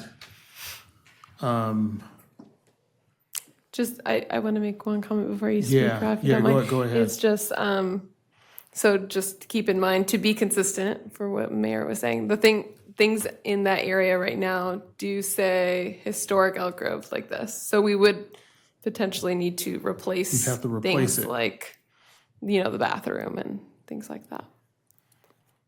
The banners. and when you look at the boundaries, because the other key part is when you look at the boundaries, because it's pretty linear, and you have some areas where you have some going up and down, north, or at least north-south, and so those boundaries are what they are. But if we were to do that, I like the historic being more prominent. That way people have a better feel for it. Yeah, and I think if I understand it correctly, I don't think we're planning on extending any of the street banners north and south of Elk Grove Boulevard. I think mostly the Main Street will be along Elk Grove Boulevard. Is that correct? That's right. But the marketing aspect and including some of those businesses, north-south, would be included in the general marketing district. Okay. Highlighting in social media and things like that. Yeah. And then the other, if you can go to is it the next slide that has, actually keep going to the one that has, yes, additional consideration. So this is the next big one, right? Which is historic Main Street Plaza or Old Town Plaza. Because I think what I've heard from several is that if we keep calling things Old Town, then there's gonna be a lot of confusion. Is it historic Main Street or is it Old Town? And so is there a desire to Main Street Plaza. It could be Main Street Plaza. Maybe you could historic Main Street Plaza. I think this one's a red herring. I like the Old Town Plaza approach. It is what it is. When it was built and it came together, it was called Old Town Plaza. That should not, no. From a home standpoint and your town standpoint, Old Town Plaza, you could at least hold on to that. Because as we're saying, as returning a business district into a place, that's one thing, but it's good to keep some things. I'm going to get pushback on it, but I'm going to stand by it. Yeah. How does the rest of the council feel about that? I agree, change it. If we're gonna, we gotta go all in, because otherwise it's gonna be confusing. It's not confusing. It It's is. not confusing. To you, it's not confusing. Because we're on the east side, you're on the west side. There's a big difference, Where are you right? trying to get us to come over there? We're not gonna know where to go. I'm just kidding. But the bottom line is like, Old Town is a place where you live. Main Street is the business district. And we could still call everything Main Street, but at least leave one vestige of something that was built by the previous city council to be recognized and be recognized as such. I don't know that they would fall on the sword on this. I would. If I'm not even from, I didn't even grow up in Elk Grove. I grew up in Tulare. But one of the things I do know is like people that live in small towns or grew up in small towns, they like recognizing that's something that they could recognize as home. So I would Period. ask the marketing experts if this will cause brand confusion. And if it will, from the experts, I'd like to know that. Rather than just sitting here and talking about something that Yeah. could not necessarily be an issue. I mean, I also like the consideration of the plaza. So still being maybe not, we would have branding on it with all those elements that we showed you, but maybe it's just the plaza being kind of a middle ground. That's also an option. I liked that idea from the mayor. Or going all in. I mean, it will have the, giant letters and things like that. So people will know it as the historic Main Street area if it is renamed the plaza. But having the Old Town on there, I think people will continue to use Old Town. What do you like? To refer to You the like the plaza? Sure. The plaza. What say you, Mr. Oh, Speaker? Do you I'll see tell you, again? when- I'm telling you, Main Street to me means a main street. This is not a main street. It's Elk Grove Boulevard. Okay, You see, let's you're on read that that. part You still. heard him. Let's just change. No, I'm just kidding. No, I guess, but that's where I'm going. That's where I have a problem with this, and there is a branding problem. To call it historic Main Street, people will say, and maybe I've spent too much time in Utah, because you got main streets all over. You got main streets up and down the valley. Main streets. They look from Main Street. So if you say historic Maine, they're going to be looking for Maine. You're going to look on the map. Where's Maine? It's Elk Grove Boulevard. And I'm being practical about it. I'm not trying to be, I've lived here forever. I'm trying to say that there's a problem with the branding and the location. That said, I am willing to go with what a marketing expert would have to say. My bet is they would probably want to make it as least confusing as possible. Okay, and that's why historic Main Street, I think, is confusing. So I don't know that I have any more clarity, but What, we talked about this. We kept Civic Center Drive. So District 56 is surviving okay with Civic Center Drive. And we can have. sure. But what I'm saying is for the average visitor, Yeah. okay, the visitor says, oh, I need to go to Main Street. And they're looking up Main Street as opposed to Elk Grove Boulevard. That's my challenge. If I could get past that, I don't have any problems naming it Main Street, Old Town, Or they whatever. would probably be driving on Elk Grove Boulevard and see they're entering on the Main Street district, right? Yeah, On the you'd see historic that district. signage there that would let you know. And you're just like, gonna point oh, I'm that in the out. historic district. Can I interject for a minute? Sure. No, not kidding. Please, Bobby, I know this is going on a long time. We did not intend for this to go on so long. We chose Main Street because there are signs on Elk Grove Boulevard that say Main Street, right? They're there now.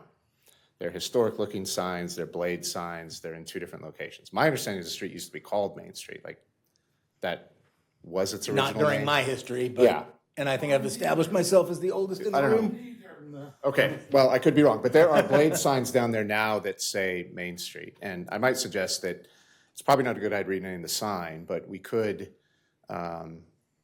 keep those signs and even add additional signs, right? It could be, you know, it's still Elk Grove Boulevard from a police and addressing standpoint, but there's probably a way to make it known as Main Street through this branding and then also these street blade Well, signs. yeah, it's was one thought branding, that I just had. like when Yeah. you enter the rural area, you're not renamed, it's the Yeah. rural area. I would also ask, It's a district. and this might be controversial, and Jason, I don't know if you were going to go here, but one of the additional considerations is, do we want to rename Old Town Main Street?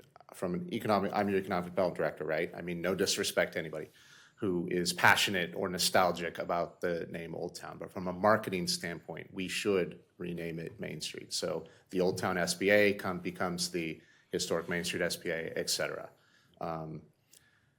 Rod, consistency. apologies, but I think we should also rename the plaza. If we're gonna do this and be all in, we can, you know, we could debate that all night, I'm sure. But I would really strongly recommend that this council at this moment rename Old Town from a government perspective to Historic Main Street.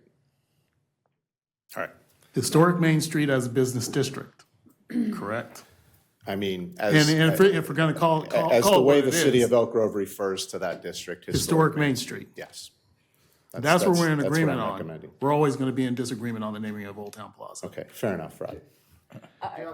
Because when people, you know, they're going to Google on the maps, they're going to look up where Main Street is. Is it possible to have it show up as Elk Grove Boulevard in parentheses Main Street? We can look at that. I mean, that might be That simple could be too. interesting to, yeah. Yeah. You can provide that sort of feedback for the geotagging and whatnot. We can look at that. I like I think we have to go all in for branding purposes, the consistency, otherwise, you know, where are we talking about? Are we this, are we this, are we this? Yeah. So if we have one branding, then that's what we go with. Otherwise, what are we doing? Yeah. Are we, the majority of us, are we good with the historic Main Street and then Old Town Plaza being The plaza? the plaza or historic, whatever, you know, just remove the word Old Town. Has that question gone to the Old Town Foundation or to Historic? Has that question gone to them? Because I am not throwing myself in front of that crew tonight and making that decision. I will be drawn, quartered, And then maybe feathered. they can reconsider their own names too, to be again, if we want to be consistent, we have to be all in Mayor, so on all aspects. I want to go back to like, I understand everyone's arguing on the rebranding and everyone's arguing on this, but I want to make sure that if we're going to go through data to figure out the analysis, we need to also look at if there's been other cities similar to us that have done this and if their economic development has boosted. I think I understand the heritage and having pride in Old Town, right? But if this is going to help our businesses, if it's going to help our businesses grow, if it's going to bring people to Elk Grove to go to Main Street or Plaza, or you know, if it's going to help them, that's where we're making that difference. Are we helping or hurting what you're doing? Yes. Our data showed it's helping. What do you need clarity on tonight? We had the graph, it showed it helps. You need it for the overall concept. Maybe we just leave the plaza for another day. I would be fine with that. As we, you know, mention the rebranding to the other stakeholders and then talk about consistency and so forth. Well, the We other can table stakeholders that. know about the rebranding, right? We've done that homework. Right. But part of that naturally will include some of these other elements, which they may not have I contemplated. think we don't need to make a decision tonight on Old Town Plaza. Yeah. I think we should make the decision that Main Street is the boundaries that we're showing you. Yes. And that a portion of those boundaries is our historic district. yes. And that we should officially refer to that as Historic Main Street going forward. Yes, that I think That's our we got recommendation. direction on that from with the city manager's question. Did you have any other Yep. follow-up? No, I think that was it. So we're good on this item for now? Yes. Is there anything, okay, so I then think we we got will everything. Is there anything else that revisit you the need, Sarah? naming of the plaza. Yeah. We can toy with some names on that. Well, and bring and something definitely back include the later. stakeholders. I mean, the Yeah. names, I think, won't be as hard as making sure the stakeholders are informed. We have some time. This is Yeah. going to be next fiscal year is going to be Yeah, so rolled out exactly. and stuff. So we've got some time. Okay, very good. Thank you guys so much. I did not know that was going to take that long either. But here we are at 9:13. All right, well, thank you very much. Let's see, we are, okay, item 10. It is now time to convene the City Council and Finance Authority Joint Regular Meeting at 9:13 PM. Clerk. I'll do a visual roll call, noting that all the members of the Finance Authority are in attendance, as the members of the Finance Authority are the City Council. And I do just want to note that there is no additional compensation or stipend that the City Council receives for their service on the Finance Authority. You just get to wear 2 hats tonight. So we'll be switching between those hats. Staff will be guiding you through the process of when we're going to be City Council and when you're going to be Finance Authority, and we'll go from there.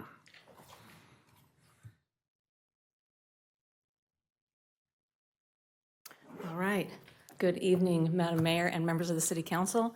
I am Kara Taylor Seaman. I'm the Finance Manager, and I'm here tonight to present the refunding of some bonds for your consideration. To start out, I would like to note and acknowledge our financing team. That includes Jones Hall, who is our Bond and Disclosure Counsel, and Dave Fama is here to join us tonight. We've also got a couple people on the team, through Teams. Fieldman Rollap and Associates is our financial advisor, and Jim Fabian is on Teams call to listen in and advise as necessary. We also have Eric McKean. He is our underwriter through Ramirez and Company, and he's also on the Teams call. NBS is the city's special tax administrator, and US Bank is the trustee. And then I'd also really like to point out that we have staff who've really been, just done a lot of heavy lifting on this, including particularly Cindy Tiffany. To start out, here is a map of the 2 districts. Both districts were created in the early 2000s. The blue one on the screen there is East Franklin. It has just some demographics about it. It has just over 5,000 total parcels, mostly residential parcels, and the district is pretty much all built out. There's just 2 undeveloped parcels in the district. And then Poppy Ridge is shown there in the gold. It is also, it's roughly the same size, just over 4,000 parcels, mostly residential, and it's virtually all built out with just 2 undeveloped parcels. So the CFD bonds, the CFDs were created in the early 2000s. East Franklin was created in 2002. Poppy Ridge was created in 2003, and there have been a series of bonds that have been issued from the districts. Those have supported the development of infrastructure to support the communities as they've been built. There have been a series of 5 bonds issued throughout, going back to 2002. Currently, the 2015 bonds are the only ones that are outstanding, and those refinanced and refunded all of the previous bonds. So the debt service for the bonds are paid through the collection of tax levies in each district. Let's see, and then the 2015 bonds, as I mentioned, are the current ones. They do have a 10-year call option, which means that the city can pay off those bonds early, in this case in 2025. With those 2015 bonds and the opportunity for the call option, we now have an opportunity to secure some better financing and savings, as well as to secure some additional proceeds for city projects. Again, about the bonds, the bonding capacity in the districts, East Franklin was created with a total of $75 million allowed for bonding. There's some remaining capacity, about $4.5 million. And then Poppy Ridge was created with a bonding capacity of $55 million, and that's, there's no remaining capacity in that district. The proposed bonds will refund the 2015 bonds. There is some new money in East Franklin. The rest of it is refunding of those existing bonds for a total of just over $66 million. The first payment, if approved, would be September of 2025, and then the final payment is September of 2038. That does not change any of the terms of the current bonds. We're currently paying debt service, and that final payment does not change. I do want to take a moment to mention some market volatility. On April 2nd, the federal government announced that tariffs would be imposed on goods imported into the United States, and that resulted in significant volatility across all financial markets, in case you didn't hear. As noted here, the Dow Jones Industrial Average experienced a decrease of over 10% following that announcement, and the bond market saw interest rates increase by 0.85%. Now, typically, the stock market volatility, what that does generally is result in stability across bond markets, but in this case, that didn't happen. The announcement caused a sell-off of U.S. Treasury bonds, and that resulted in increase to interest rates in the bond markets. So as issuers, that was bad news for us.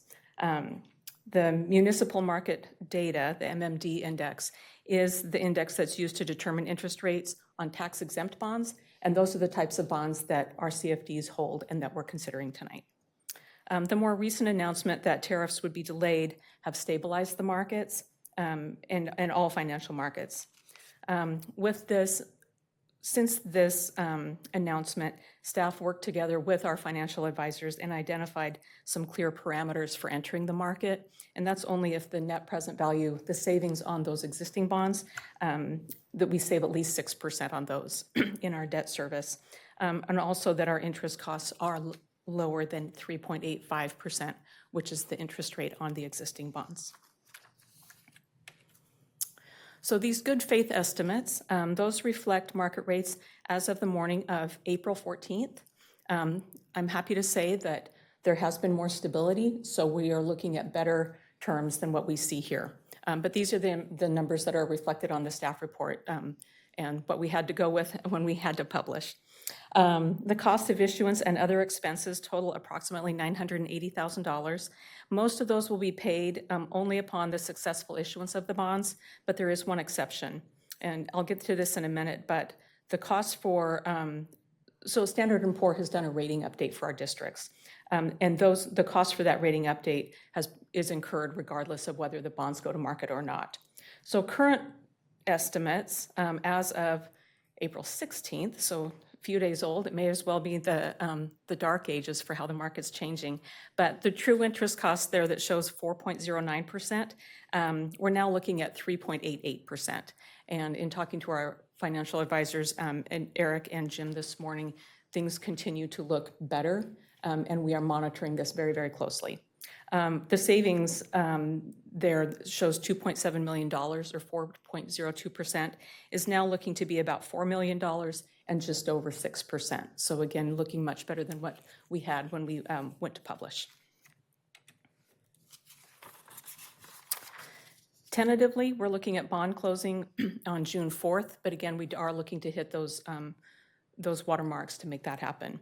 And then we would call those bonds on September 5th. The final amounts for the actual par amount, the interest costs and savings, that happens once we hit the market. We don't know that ahead of time. So Standard & Poor's, I mentioned, did update our bonds, our bond rating, the credit rating for the bonds in both districts. Prior to this update, our bonds were rated at an A-, which is actually a really solid rating. The current update was completed on April 17th, and it increased the rating to an AA- or stable outlook. That is actually an increase of two categories in their rating system, which is tremendous, and we can be very proud of that. The upgraded rating reflects the strength in both of the districts, that there is a very stable tax basis since the districts are built out, and there's very low property tax delinquencies in the districts.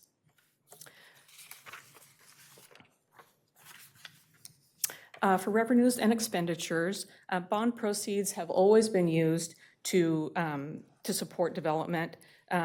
These bond proceeds will refund and refinance the existing bonds, and then again, we have about $4.5 million in new money in East Franklin.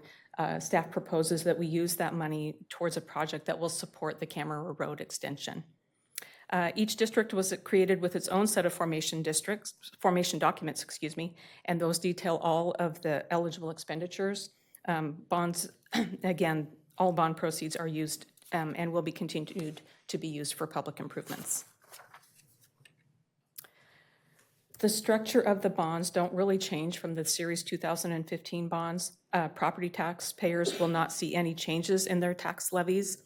There's going to be no increase in the amount that they're paying, nor will there be any change to the expiration date of their bonded levies. In addition, there's no change in terms to the debt service. So we'll still be looking at a final payment in September of 2038, making this a 13-year bond.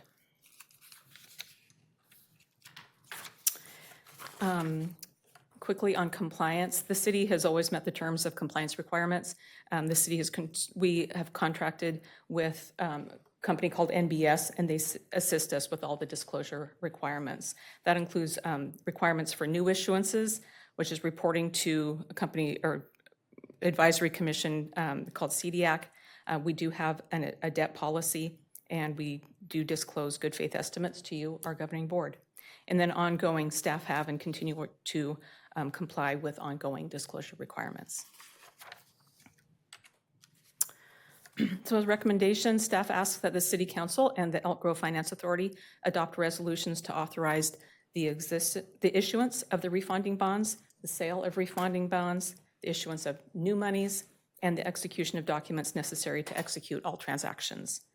Additionally, we ask that the City Council adopt a resolution to authorize budget adjustments that are necessary to record activity related to the bond issuance. Of note here, the resolution, this resolution is necessary to pay for the updated credit rating from Standard & Poor, which was $55,000. So I did want to point that out. And that concludes my presentation. I'm available for questions, as are our consultants and advisors. Thank you for your presentation. I will declare that the public hearing is now open and open up public comment opportunity.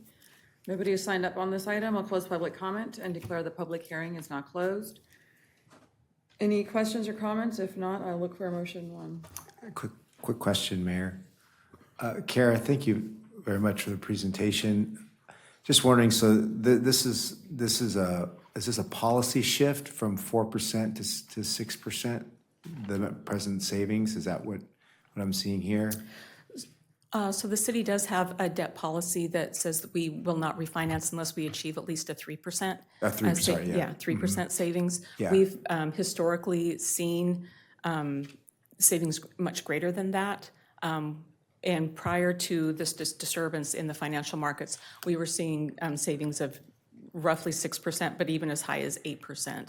So we looked at the interest costs, and since our interest on the current bonds was 3.85%, we kind of wanted to go with that, which would correlate to about a 6% savings on the new bonds, or on the refunding bonds. Yeah, and that's fine. It's just that because we're making a policy shift, so I'm just kind of wondering, the rationale, because if markets, as you mentioned, the volatility of the markets is, it's crazy right now. So why 6%? I mean, and are we going to go back when the market goes back, for bonds comes worse, we're going to go back to 3%. So I'm just kind of wondering, is it the intent to keep it at 6% for foreseeable future, because that's just the way the bond market is now?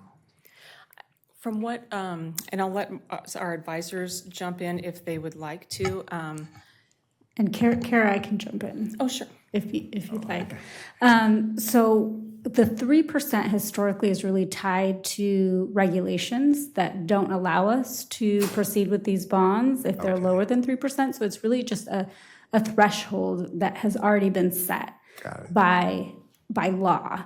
But we want to take an approach that is more, what is the most beneficial for the city? And so we looked both historically, like Kara said, at what are the types of savings that we've achieved in the past, as well as we don't want to be in a situation where we have to tell our community that we are refunding at a higher interest rate than what we currently have. It's not really a good story to tell. And so practically, we want to make sure that we are doing what is best for the city. And we don't have to do this rebonding right now. we have a window of opportunity because we've done the rating and we've done this work that we want to try to get to that in the next 3 months. If it doesn't work out, it doesn't mean that this is the only bite at the apple. We can look at this in 6 months, a year from now, but if we lock in at a higher interest rate and lower savings, then we lose the opportunity to achieve the full savings that we could potentially get. And so we want to kind of stick to what our analysis was when we first thought this might be a good idea, and not just react to the market and say, well, this is the most we can get.